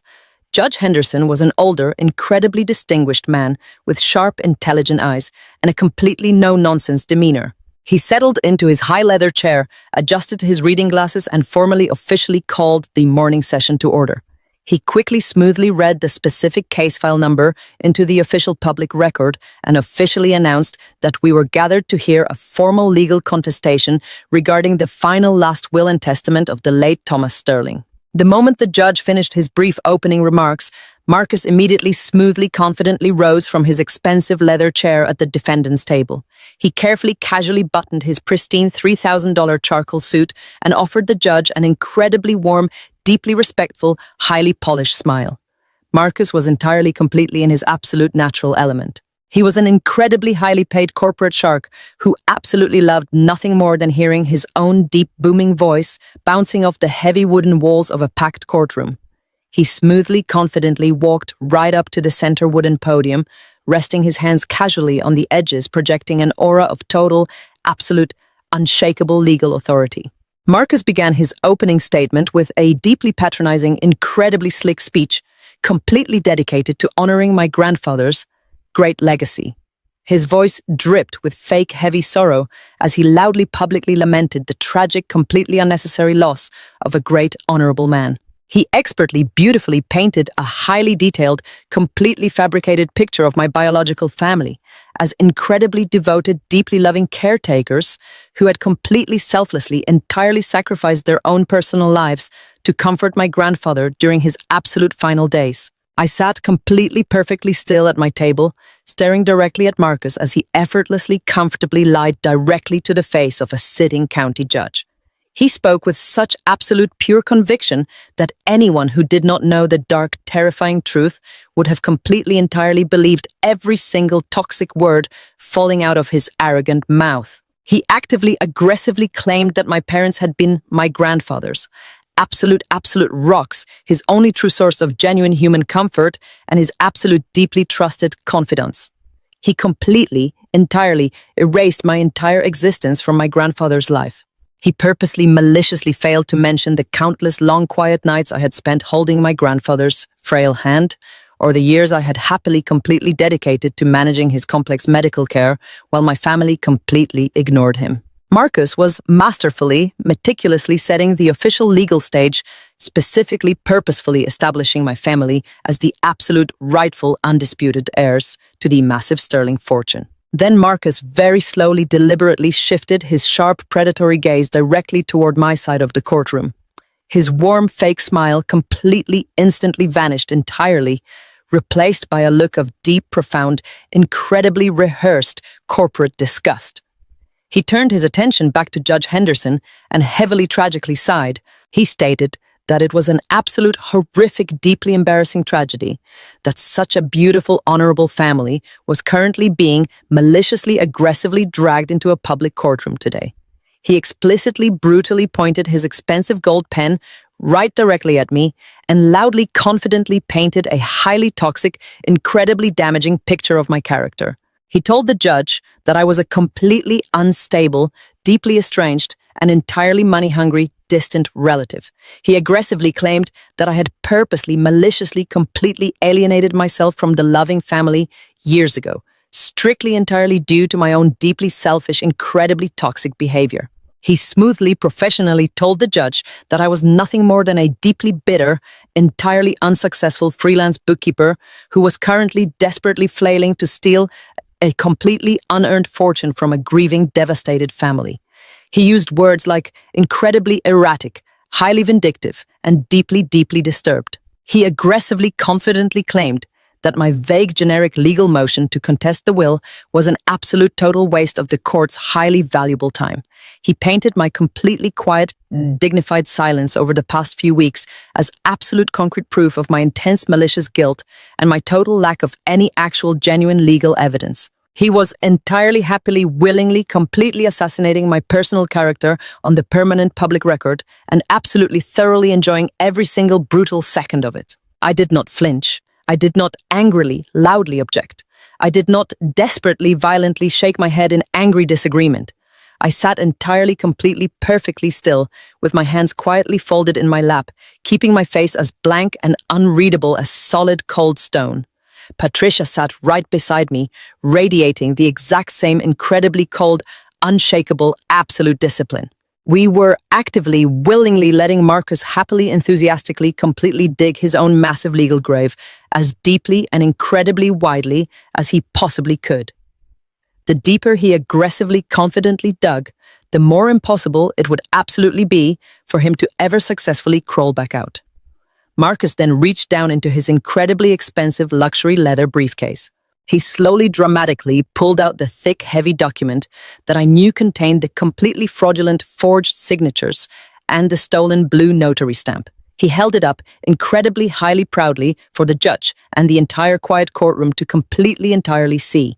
He spoke with absolute, total, blinding, arrogant certainty. He formally, officially, entirely submitted the document into the permanent binding legal evidence of the county court. He loudly, incredibly, explicitly stated under sworn absolute oath that this specific paper was the true, final, incredibly, legally binding last will and testament of Thomas Sterling. He completely, specifically, proudly noted that the document was absolutely, perfectly, legally, incredibly, flawlessly notarized. He aggressively bragged that the state notary stamp, securely pressed onto the bottom of the final page, was completely, entirely ironclad and legally unassailable. He looked directly, deeply right into the judge's eyes and explicitly swore that every single word, every single signature, and every single official stamp on that heavy paper was completely authentic. My heart pounded a slow, massive, incredibly powerful rhythm inside my chest. He had actually completely done it. He had just officially, formally, permanently committed a massive federal felony right directly on the public, unchangeable court record. Before Judge Henderson could carefully, formally accept the fraudulent document into evidence, my father suddenly, abruptly stood up from the defendant's table. Richard aggressively, nervously buttoned his brand new, expensive suit jacket and respectfully, loudly asked the judge if he could please briefly speak as the grieving, heartbroken, incredibly disappointed patriarch of the family. Judge Henderson slowly, carefully nodded, strictly warning him to keep his emotional comments entirely brief and directly relevant to the current legal proceeding. My father slowly, heavily walked up to stand right directly beside Marcus at the center podium. He put on an absolute staggering masterclass of fake, incredibly dramatic parental sorrow. He forcefully, deeply wiped a completely non-existent, invisible tear from his dry eye and heavily, tragically shook his head as he looked down right at me. He completely, totally ignored the fact that he had violently, aggressively, heartlessly, completely thrown me out into the freezing, pouring rain just a few short weeks ago. He aggressively, entirely played the role of a deeply loving, totally betrayed, highly successful father.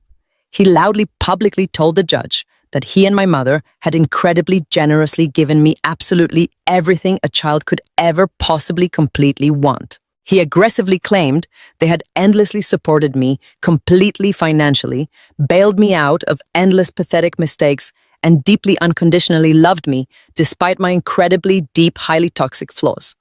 He stated that it completely entirely shattered his kind, generous, loving heart to see his own biological flesh and blood stoop to such a deeply disgusting, incredibly malicious criminal level. He gripped the heavy wooden edges of the podium, leaning forward aggressively, making his loud, booming voice completely fill every single quiet corner of the large courtroom. He pointed a trembling, dramatic, angry finger directly right at my face and delivered the absolute most incredibly crushing, incredibly hateful line of his entire dark performance. He aggressively, loudly, forcefully called me a deeply toxic, greedy, worthless parasite. He loudly, aggressively stated that I had happily, completely spent my entire pathetic life quietly, desperately trying to actively drain the incredible, massive success and bright, beautiful light completely, directly out of his perfect family. He formally, respectfully, desperately begged Judge Henderson to completely, entirely, immediately dismiss my absolutely frivolous, pathetic legal challenge. He forcefully, passionately demanded that the court permanently, legally, completely throw me out of their wealthy, peaceful, successful lives forever, so they could finally, properly, respectfully mourn my wonderful grandfather in total, absolute peace. He finished his incredibly dramatic, highly toxic speech by loudly declaring that I was absolutely, entirely, completely dead to him, and completely, entirely dead to the proud, honorable Sterling family legacy. He slowly, incredibly, dramatically walked back to his seat at the defendant's table right beside my mother. Sandra reached out and warmly, incredibly proudly patted his hand, dabbing her own completely dry eyes with a pristine white tissue. Brittany briefly stopped filing her nails just long enough to shoot me a deeply, highly toxic, victorious, incredibly arrogant little smirk. They deeply, truly, completely, absolutely believed they had just witnessed my absolute, total, permanent, complete, legal, and public execution. They firmly, genuinely believed that Marcus and my father had just brilliantly, flawlessly, totally, completely destroyed my entire, completely pathetic life. I kept my eyes completely, totally, entirely locked directly on the incredibly busy hands of the professional court reporter sitting quietly near the tall wooden bench. Her fingers were rapidly, expertly flying across the small dark keys of her machine. She was officially, silently, permanently, explicitly, meticulously recording every single toxic, arrogant lie, every single fabricated, incredibly malicious accusation, and every single absolute, massive, completely illegal perjury they had just proudly, enthusiastically, willingly committed. They were completely, totally, completely focused on loudly, aggressively crushing my human spirit. They had absolutely, fundamentally, incredibly no idea that I was not completely trying to win a simple emotional argument. I was quietly, meticulously, perfectly, legally, completely, permanently destroying their entire arrogant lives. The incredibly heavy, tense, thick silence slowly, finally settled back heavily over the entire large, quiet courtroom. Marcus sat back down in his expensive leather chair looking incredibly, deeply satisfied with his own brilliant, ruthless legal performance. My father leaned back proudly, confidently, aggressively adjusting the incredibly expensive, shiny luxury watch on his wrist. They had completely played all of their very best, incredibly aggressive cards. They had proudly, arrogantly, officially, entirely, completely, totally locked themselves, completely into their absolute, massive, terrible, dangerous lie. Judge Henderson slowly, quietly, deliberately, completely turned his sharp, intelligent attention directly right toward the plaintiff's table. He looked down at me and Patricia with an incredibly, completely neutral, absolutely unreadable, highly professional expression. He formally, politely asked if the plaintiff had any incredibly specific, completely relevant, legal formal rebuttal to the defendants' completely massive, deeply aggressive opening statements and their formal submission of the incredibly contested document. Patricia did not immediately, enthusiastically, completely, aggressively leap up to speak for me.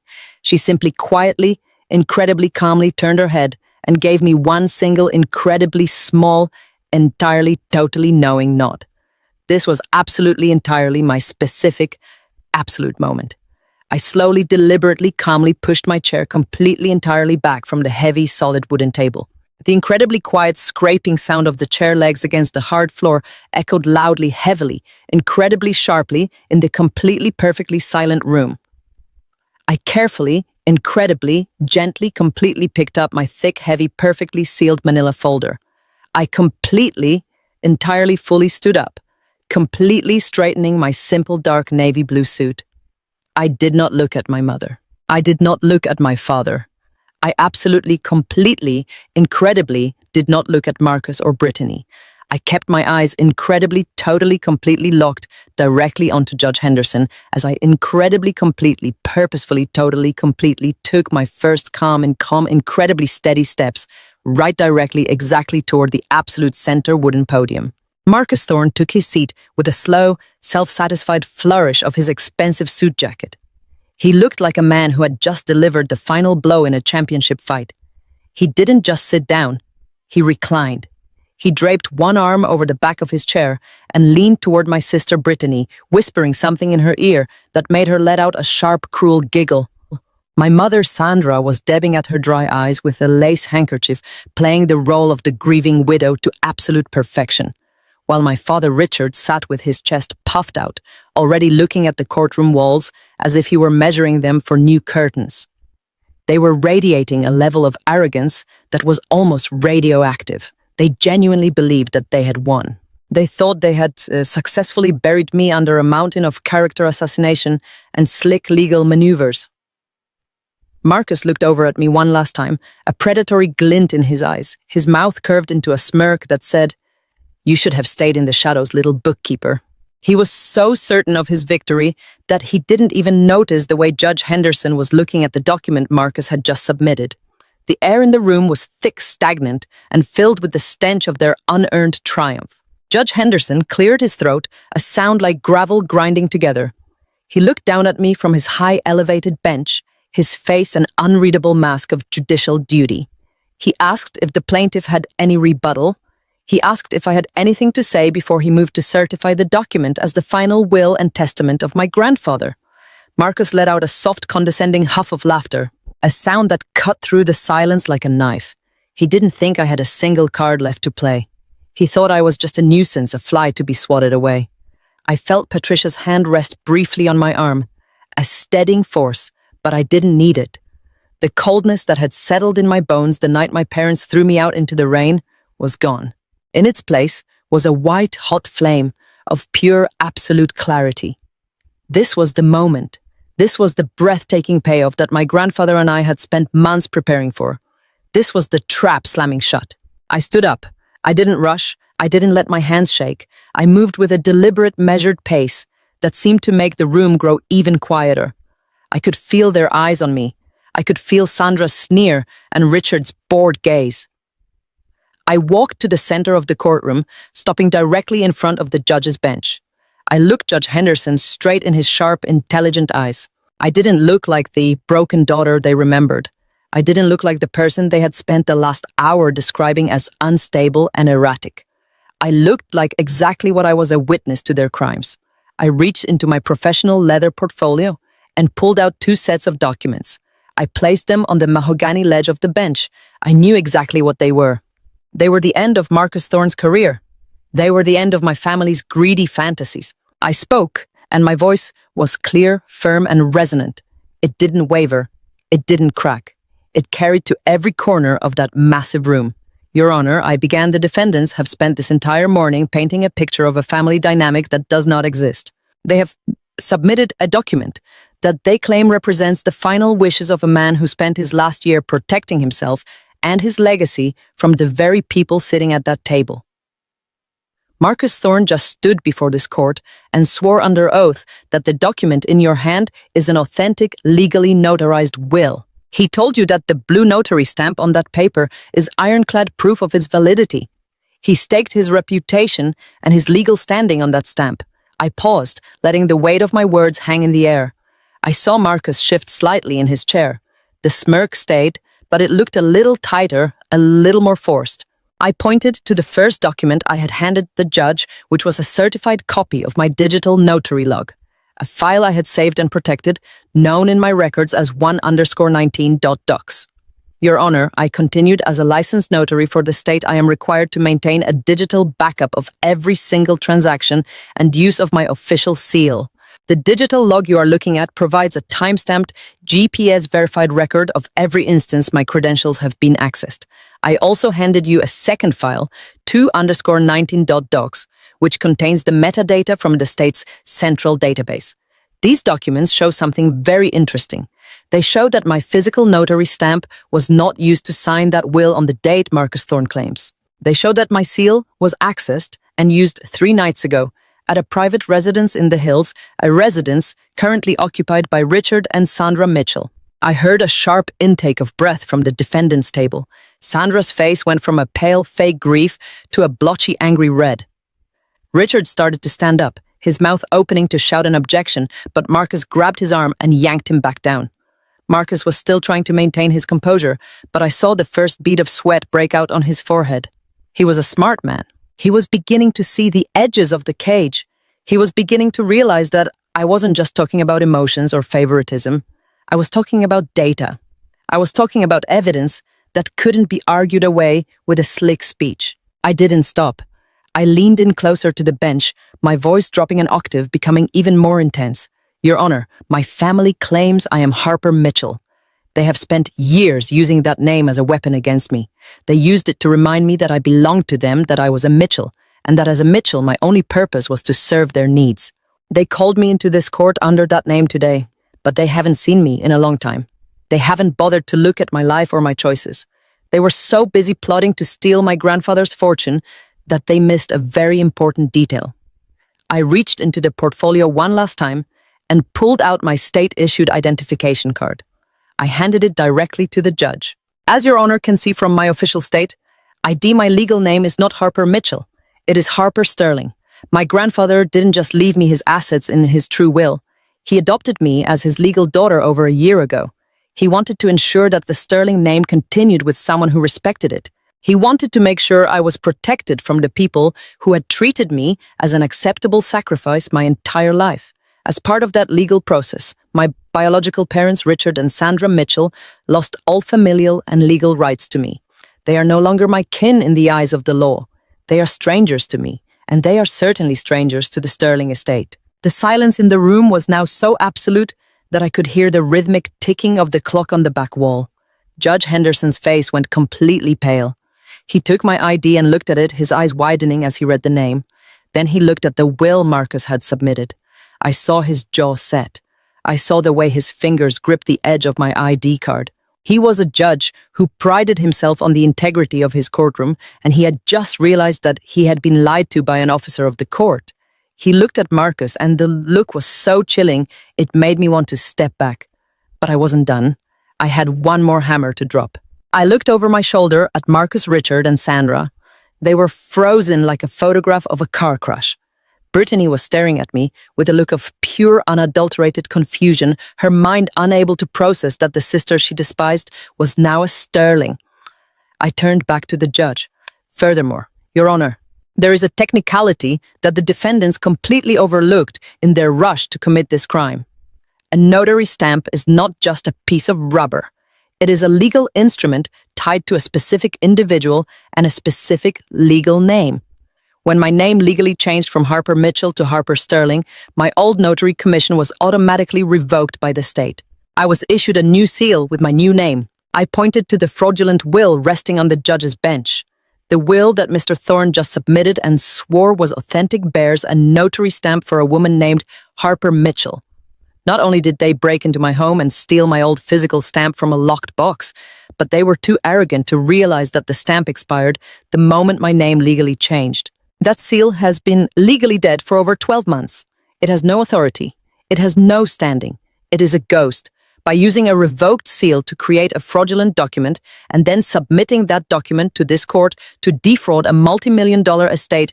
Marcus Thorne and my biological family have committed multiple counts of felony forgery, fraud, and perjury. The document Mr. Thorne just submitted is not a will, it is a confession. The payoff was more beautiful than I could have imagined. Marcus Thorne's smug demeanor didn't just crack, it violently shattered. It was like watching a skyscraper collapse in slow motion. He didn't just turn pale, he turned a sickly shade of gray that made him look 20 years older. His hands, those manicured hands that had been so steady while he was attacking my character, were now trembling so violently that he had to hide them under the table. He looked at the ID card in the judge's hand, and I saw the exact moment he realized that his life was over. His career, his reputation, his freedom, his luxury cars, and his designer suits, it all evaporated in the span of a single sentence. He wasn't the victor. He wasn't the predator. He was the prey. And he had walked straight into the mouth of the beast. Sandra let out a sound that wasn't a wail or a cry. It was a screech of pure narcissistic panic. She looked at the judge, then at Marcus, then at me. Her mouth was working, but no words were coming out. Her red dress, which she had chosen to symbolize her power, now looked like a target. Richard was slumped in his chair, his face slack, looking like a man who had just watched his entire world burn to the ground. He had gambled everything on a lie, and he had lost. Brittany started to sob real tears this time, not for our grandfather, but for the version of herself that was a millionaire. She looked at the spilled makeup on the floor, and then at me, and for the first time in her life, she was afraid of me. Judge Henderson didn't say a word for a full minute. He just stared at Marcus. The weight of the judge's silence was more crushing than any shouted reprimand. When he finally spoke, his voice was dangerously quiet. It was the kind of quiet that precedes a hurricane. Mr. Thorne, he said, and the way he said the name made Marcus flinch, as if he had been struck. You have stood in this courtroom for 15 years. You know the laws of this state better than almost anyone. You stood there and you swore to me that this document was authentic. You swore to me that you were acting in honor of the deceased. The judge picked up the fraudulent will and held it between two fingers as if it were a piece of rotting garbage. Instead, you have used this court as a stage for a criminal conspiracy. You have attempted to use a revoked legal instrument to steal a legacy from its rightful heir. You have committed perjury in my presence. You have attempted to defraud this estate of millions of dollars. Judge Henderson slammed his gavel down again, and this time the sound was final. It was the sound of a door locking. Bailiffs the judge ordered, and two uniformed officers immediately stepped forward from the back of the room. Detain Mr. Thorne immediately. I want him in custody, and I want his files seized. I am also ordering that Richard and Sandra Mitchell be held in this building for questioning by the district attorney's office regarding their role in this forgery. There will be a full criminal investigation into every person sitting at that table. Marcus tried to say something. He tried to find one last slick argument, but no words came. He just stood there, his mouth open like a fish, gasping for air as the bailiffs moved in. I stood at the podium and watched as the cold metallic click of handcuffs echoed through the silent courtroom. Marcus's arms were pulled behind his back, his expensive charcoal suit bunching up around his shoulders. He looked small. He looked pathetic. He looked like the coward he had always been. As he was led toward the side door, he caught my eye for one brief second. There was no arrogance left. There was only terror. I didn't smile. I didn't feel a need to gloat. I just felt the heavy weight of years of silence and sacrifice finally lift off my shoulders. I was free. I was Harper Sterling. And I was home. Sandra started to scream again, a frantic, desperate sound pointing her finger at Marcus's retreating back, shouting that it was all his idea, that they were just innocent parents who had been misled. But nobody was listening to her anymore. The court reporter's fingers were flying across the keys, recording her every hysterical word, adding it to the evidence of her own ruin. Richard was being led away by another officer, his head hanging low, his brand new shoes scuffing against the marble floor. He looked like a man who had finally realized that the parasite wasn't the daughter he had discarded. The parasite was the greed that had hollowed out his soul. I watched them go one by one. The villains of my story, stripped of their power, stripped of their dignity, and stripped of their future. They had tried to erase me, but in doing so, they had only succeeded in erasing themselves. They were being hauled away to face the cold, hard reality of the law they had tried to manipulate. The courtroom was a wreck of spilled cosmetics, crumpled handkerchiefs, and shattered lies. Patricia stepped up beside me and squeezed my hand, her eyes filled with a quiet, fierce triumph. "We did it, Harper," she whispered. And I knew she was right. We hadn't just won a court case. We had reclaimed a life. As I walked out of this courtroom, the heavy oak doors felt lighter than they ever had before. I stepped out into the hallway, and for the first time in years, I took a deep breath that didn't feel like a struggle. The rain was still falling against the windows of the courthouse, but I didn't feel the cold anymore. I looked down at my ID card, at the name Harper Sterling, and I knew that my grandfather was smiling somewhere. He had given me the tools, he had given me the name, and he had given me the strength to stand in the light. I walked down the grand marble steps, leaving the Mitchells and their forged legacy behind me in the dust. My life was finally starting, and this time I was the one holding the pen. The realization of what had just happened began to ripple through the legal community within minutes. I saw other attorneys in the hallway stopping to whisper as the news of Marcus Thorne's arrest spread like wildfire. He was a man who had built his entire identity on being untouchable, on being the man who always won regardless of the cost.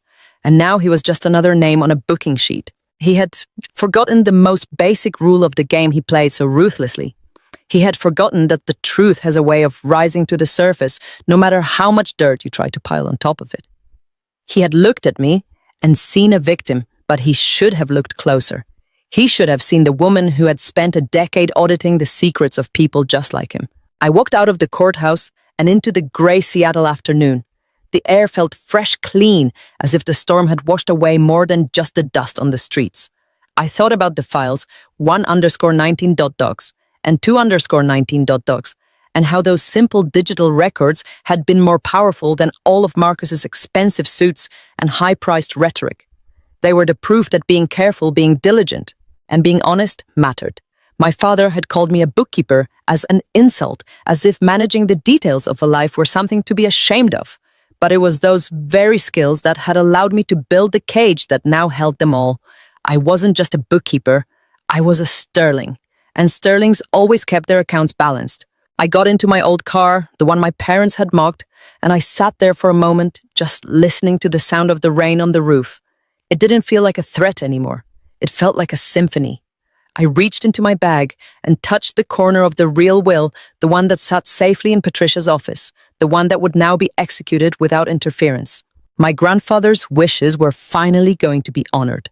The Judge Sterling Scholarship Fund would be established, the estate would be restored, and I would never have to answer to the name Mitchell ever again. I turned the key, and the engine roared to life with a strength I hadn't noticed before. I drove away from the courthouse, and I didn't look in the rearview mirror once. I was looking toward a future that was mine and mine alone, a future built on a foundation that was real solid and finally peaceful. I was going home to a house that finally belonged to me in every way that mattered. The breathtaking reveal was over, the payoff was complete, and for the first time in my life, I knew exactly who I was and where I belonged. I was Harper Sterling. Harper. And I was finally forever free. The absolute deafening silence that followed my declaration was the most beautiful sound I had ever experienced in my entire 34 years of life. It was a heavy, thick, physical silence that seemed to completely suck all the oxygen right out of courtroom number 4. I stood at the center podium with my head held high, watching the absolute destruction of the people who had tried to erase my existence. Judge Henderson was staring at my state identification card with a look of such profound shock that he actually leaned back into his high leather chair, his face turning a sickly shade of ivory.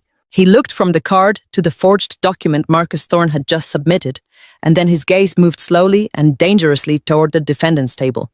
For a long frozen minute, the only sound in that massive room was the hum of the air conditioning and the rhythmic clicking of the court reporters' keys as she meticulously captured every heartbeat of this disaster. I could feel the heat radiating off Marcus from where I stood. The man who had been a slick, high-powered corporate predator just seconds ago was now visibly vibrating with a terror so deep it looked like he might actually vomit on the expensive carpet. He did not look at me. He did not look at his wife. He kept his eyes locked on the judge as he realized he had just committed professional and legal suicide. Marcus tried to reach for the edge of the wooden table to steady himself, but his hands were shaking so violently that his fingers slipped, and he actually stumbled forward, his shoulder colliding with the heavy mahogany panel.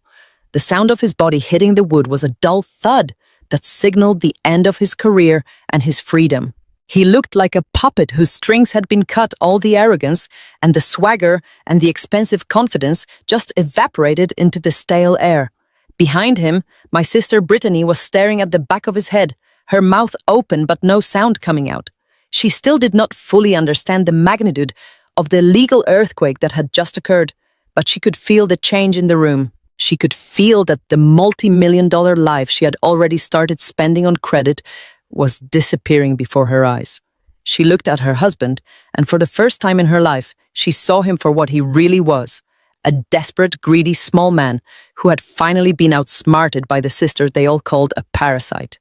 Then the noise started, and it was like a dam breaking. My mother, Sandra, who had spent the last hour dabbing at dry eyes and playing the role of the grieving noble mother, suddenly let out a wail so loud and so shrill that even the bailiffs at the back of the room flinched. It was not a cry of sadness or a cry of regret. It was a sound of pure, unadulterated, narcissistic panic. She stood up so quickly that her gold bracelets clattered against the chair arm with a sound like breaking glass. She did not move to comfort her husband or her daughter. She did not try to help Marcus. She did what she had always done. She chose her own survival over everyone else. She pointed a manicured finger directly at Marcus's trembling face, her voice cracking and screaming for the entire court to hear. It was him! She shrieked, her face turning a blotchy red as her carefully applied makeup began to run. "He told us to do it!" she wailed. Marcus said Harper would never find out. He said she was too stupid and too poor to fight back. He told us it was a simple administrative correction. He said the estate was rightfully ours, and that Harper was just a burden who did not deserve a cent.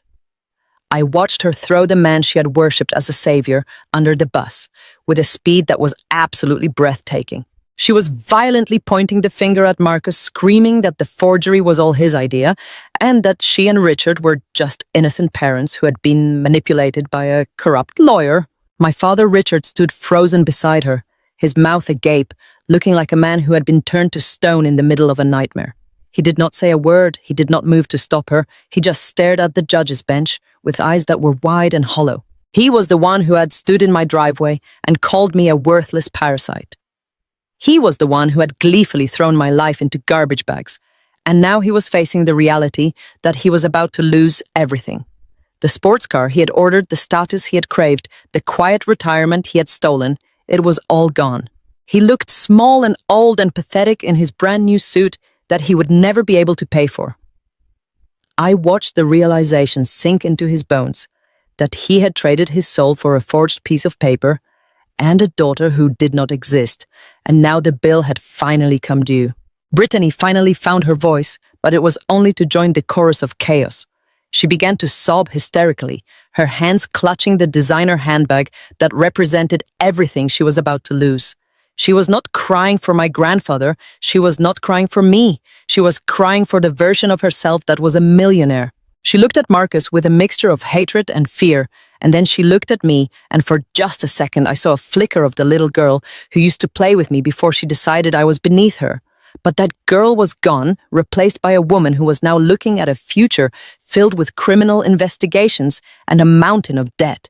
The courtroom erupted as family members in the gallery began to whisper and shout, the air turning electric with the stench of a public execution.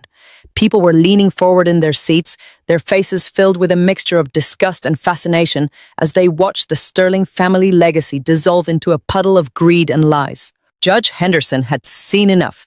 He did not wait for Marcus to find a defense. He did not wait for my mother to finish her frantic screaming. He raised his heavy, dark wooden gavel and slammed it down with a force that made the entire podium vibrate. The sound was like a thunderclap that instantly silenced the room. "Silence," he roared, his voice deep and booming with the authority of the law. "Sit down." "Mrs. Mitchell," he commanded, his eyes burning with a cold fire that made my mother collapse back into her seat, her sobbing reduced to a quiet whimpering. The judge then turned his attention back to the documents on his bench and the digital logs I had provided, which were specifically labeled in the court record as 1_23.docx. He held up the forged will and looked directly at Marcus, who was still slumped against the table, his chest heaving with panicked breaths. "Mr. Thorne," he said with a voice that was dangerously quiet, "you are an officer of this court. You stood here under oath and explicitly swore to the authenticity of this document. You claimed that the notary stamp was ironclad and that your actions were in honor of the deceased. But the evidence before me suggests that you have willfully and maliciously attempted to defraud this estate and this court through the submission of a blatant felony forgery." The judge did not stop there. He looked at the certified digital cloud logs again, the evidence that I had meticulously gathered while they were out celebrating my ruin. "This document, 2_23.docs, he continued referring to the official digital report, provides an irrefutable time-stamped GPS record of exactly when and where this stamp was accessed. It shows that your legal credentials were used long after the name change of the notary in question. Submitting forged documents to defraud an estate is a severe crime, Mr. Thorne, and doing so as an attorney is a betrayal of the highest order." He then looked at the two uniformed bailiffs standing near the heavy double doors. "Bailiffs, detain Mr. Thorne immediately," he ordered. Marcus did not even try to run. He did not even look up as the officers moved in. He stayed frozen as they pulled his arms behind his back, and the cold metallic click of handcuffs echoed through the silent room. The sound of the locks engaging was the final period at the end of the sentence of his life. He was being hauled away, his hands bound, his head hanging in shame as he was led through the side door and toward a dark cell. My mother tried to stand up again to protest her innocence, but the look Judge Henderson gave her was so piercing she could not find the breath to speak. "You and your husband will remain in this building," he told her, his voice flat and uncompromising. "There will be a full criminal investigation into your roles in this conspiracy. This court is in recess." He stood up and walked out of the room without another word, leaving my family standing in the wreckage of their own making. Patricia Hayes leaned over and squeezed my hand, her eyes filled with a quiet, fierce triumph. "We did it, Harper," she whispered. "You did it." I looked at the table where they had sat so arrogantly just an hour ago. The designer clothes, the gold jewelry, the smug smiles, it had all been a lie. They had walked in here believing I was a victim they were about to slaughter, but they were the ones who had been led to the edge of the cliff. I watched as more bailiffs approached my parents and my sister, telling them they were not permitted to leave. Brittany was still sobbing her head in her hands, while my father just stood there staring at the empty chair where Marcus had been. My mother was frantically talking to a court official, her hands waving as she tried to spin a new story, but no one was listening anymore. The people in the gallery were looking at them with a mixture of pity and revulsion. These were the people who had claimed to be the pillars of the community, the ones who had looked down on me from their high tower, and now they were being treated like common criminals. They were being stripped of their power, their dignity, and their future 1 minute at a time. The realization hit them all that they had not just lost the money, they had lost their lives. They had destroyed the only real family they had, and now they were going to pay the price in a way they never could have imagined. I walked toward the exit of the courtroom, my heels clicking on the marble floor with a sound that felt like victory. I did not look back at them. I did not need to see their tears or hear their excuses. I had spent my entire life being the invisible one, the one who sacrificed everything to keep them comfortable, and they had repaid me with a cold, heartless betrayal. They had truly believed I was a parasite, but today, the truth was written in the permanent record of the state.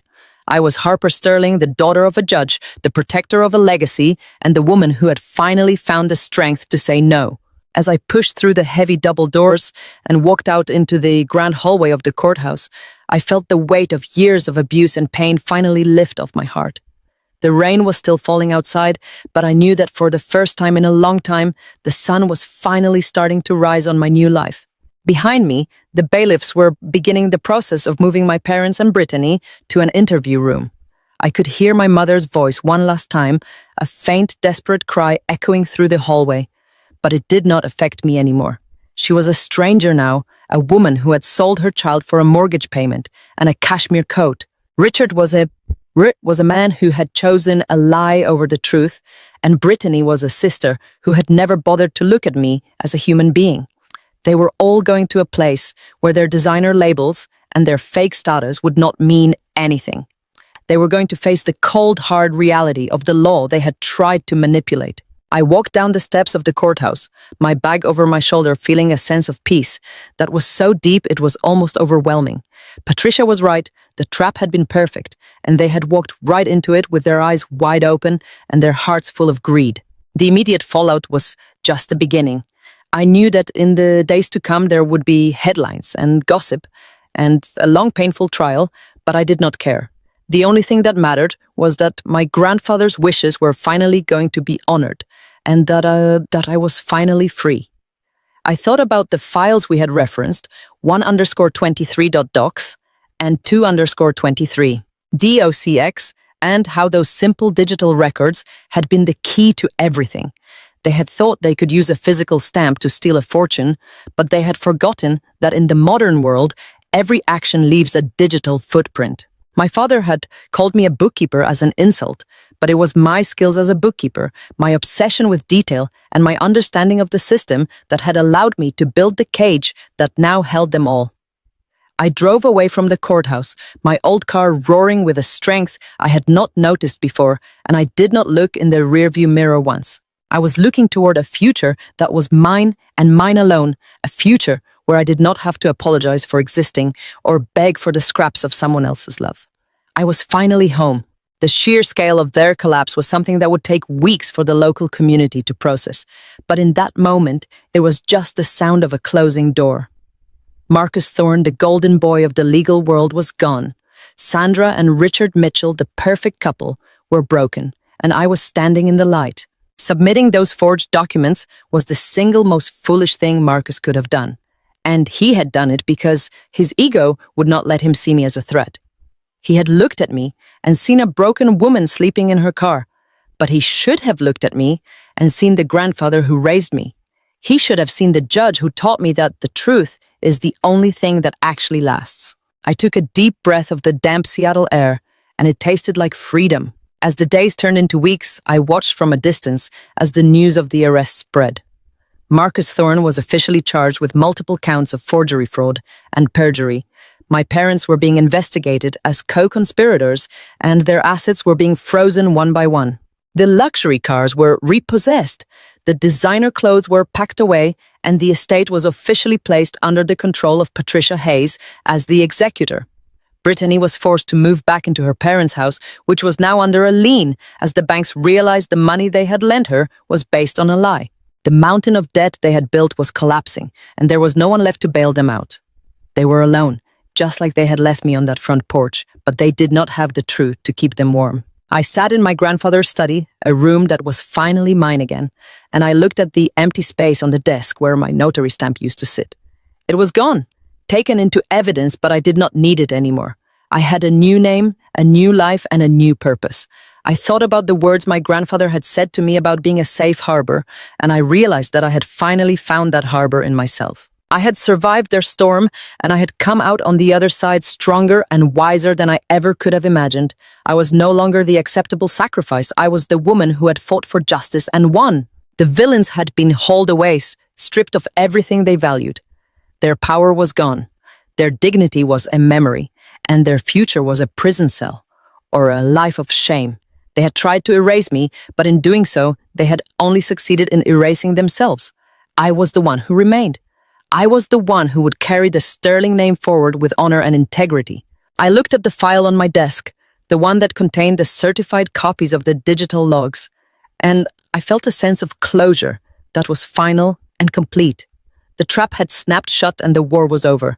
I was Harper Sterling, and I was finally free to live the life I deserved. I knew there would be people who would say I was cruel for doing what I did, but those people did not know what it was like to be thrown out in the rain by your own blood. They did not know what it was like to have your identity stolen and your character assassinated in a public courtroom. Justice is not always kind, and it is not always easy, but it is always necessary. I had not chosen to fight this war. They had chosen it when they broke into my home and forged a will. I had only chosen to win it. I looked out the window at the garden my grandfather had loved so much, and I saw the first buds of spring starting to peek through the soil. Life was starting over, and for the first time I was ready for it. The fallout was complete.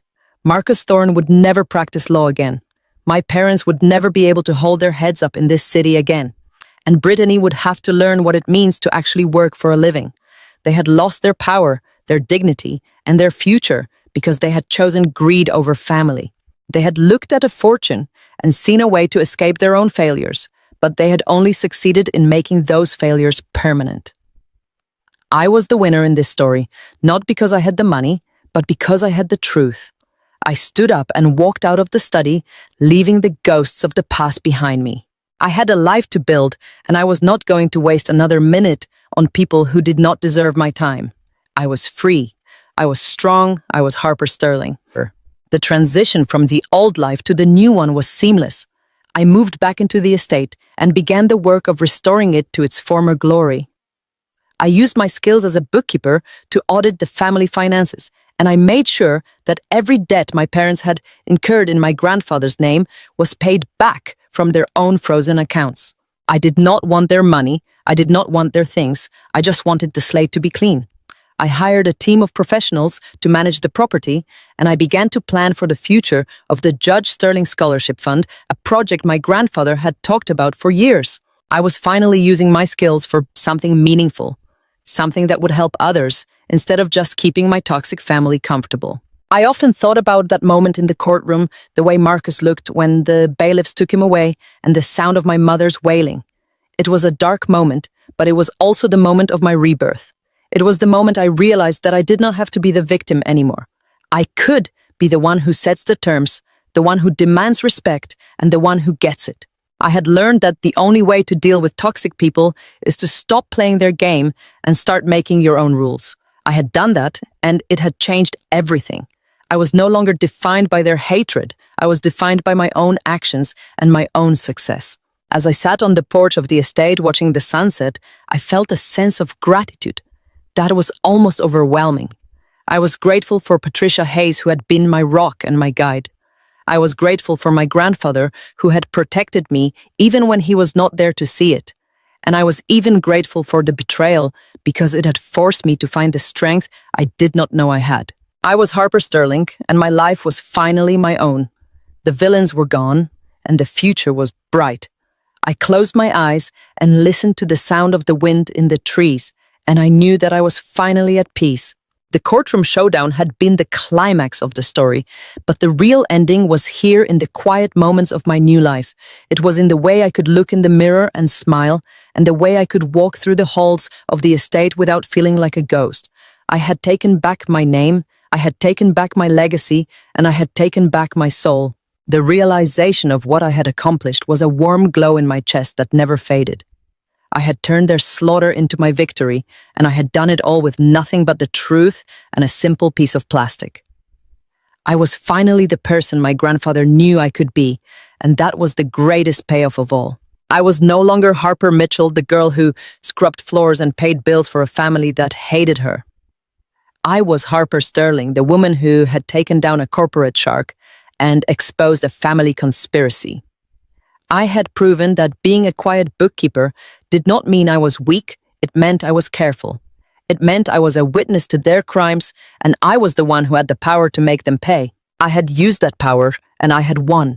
The fallout was complete, and the arrest was just the beginning of their long journey into the consequences of their choices. But for me, it was the end of the nightmare and the beginning of a beautiful new dream. I looked at the records one last time, and I felt a sense of pride in the work I had done. The logs in 1_23.docs and 2_23.docs were more than just evidence. They were the symbols of my freedom. They were the proof that no matter how much people try to lie to you and manipulate you, the truth will always find a way to come out if you are brave enough to fight for it. I was brave enough, and today I was standing in the light of that victory. The villains were hauled away, and they were never going to hurt me again. I was Harper Sterling, and I was finally home. The courtroom was empty now. The judge was gone, the family was detained, and the public had moved on to the next scandal. But the records would remain. The record of their perjury and their greed would be there forever, and so would the record of my strength. I walked out of the courthouse one last time, feeling the warmth of the sun on my face, even through the clouds. I was a survivor, and I was a winner. The immediate fallout was over, and the arrest was complete. My life was starting now, and I was going to live every second of it for myself. I was free. I was Harper Sterling. I was finally and forever free. The long shadows of the past have finally begun to fade into the light of my new reality. 6 months after that explosive morning in courtroom number 4. Marcus Thorne is no longer the slick, high-powered predator of the legal world, but is instead currently residing in a state correctional facility, serving a significant term for several counts of felony fraud and the direct manipulation of a legal record. His career is over, his reputation is shattered, and the name Thorne now carries the heavy weight of a criminal conviction rather than a mark of prestige. My biological parents, Richard and Sandra Mitchell, experienced a total and absolute financial collapse that was as swift as it was deserved, because they had aggressively leveraged every possible credit line and taken out high-interest loans against a $4 million inheritance. They were never entitled to receive. Their entire fraudulent world crumbled into dust within weeks of the final ruling. They were forced to sell their remaining possessions to satisfy creditors, and they eventually moved into a tiny, rundown, and incredibly cramped apartment on the outskirts of the city, where the walls are thin and the neighborhood is a constant reminder of everything they lost to their own greed. They have tried to reach out to me through several desperate phone calls and letters, but I have made the firm and final decision to remain silent. I do not owe them a single dime, and I will not offer any part of the estate to help them escape the consequences of their own choices. I am now the sole legal heir of my grandfather's $4 million estate, and I have dedicated myself to restoring the honor of the Sterling name.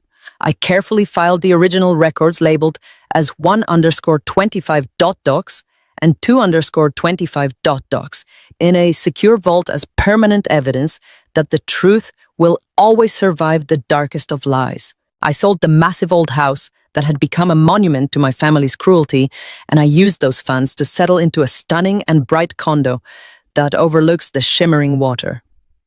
Every morning, I wake up to the sun streaming through my window, and I feel a profound sense of peace that I never knew existed during my 34 years of struggle. My small bookkeeping business has transformed into a prestigious financial consulting firm that is now thriving beyond my wildest dreams. I am no longer the person who quietly carries the burdens of others while being called a burden myself. I have built a life founded on truth and hard work, and I am finally and completely free to live with dignity. I have surrounded myself with genuine friends and colleagues who see my value for who I am and not for what I can provide for them. My future is bright, and for the first time I am looking forward to every single tomorrow with a renewed sense of purpose, joy, and gratitude for my new life. Here is the hardest and most essential lesson I had to learn through all of this heartbreak and betrayal. Blood does not ever obligate you to endure systemic abuse or emotional exploitation. We are taught from a very young age that family must come first, and that we must sacrifice our own peace to protect the reputations of people who treat us like we do not matter. But I am here to tell you that setting firm boundaries with toxic family members is not an act of betrayal or a sign of cruelty. It is an absolute and necessary act of personal survival. You are not a bad person because you chose to stop being the acceptable sacrifice for someone else's greed or insecurity. Never let anyone make you feel like a parasite or a burden when you are the one who has been quietly and selflessly carrying their entire weight on your weary shoulders for decades. My parents and my sister tried to steal my future because they were too lazy to build their own, but today, I am the one standing in the light. If you are watching this and you are currently navigating a difficult path with people who do not value you, I want you to remember that your worth is inherent, and it is not something that needs to be earned or validated by those who fail to see it. You have the right to protect your peace, and you have the right to walk away from anyone who sees your kindness as a weakness to be exploited. If you felt that powerful wave of deep satisfaction when justice was finally served in that courtroom, and if my journey toward liberation resonated with your own life, please take a second to hit that like button and subscribe to this channel right now. Your support allows us to continue sharing these stories of resilience and breathtaking truth with a community of strong women who are all learning to find their own voices and reclaim their power. Before you go, I truly want to hear from you and learn about the incredible women who are part of this channel. Please drop a detailed comment below telling me exactly what state or city you are watching from, and tell me what time it is there at this very moment. I read every single one of your comments, and I am so deeply grateful that you stayed with me through the entirety of this long and difficult road toward freedom. You are strong, you are worthy of respect, and you deserve a life where you are finally free to be exactly who you are. I look forward to reading your thoughts, and I will see you in the next video for another story of justice and triumph and peace. Never forget that you matter, and you have the strength to rebuild anything that has been broken by those who failed to cherish you. Stay strong and keep moving forward.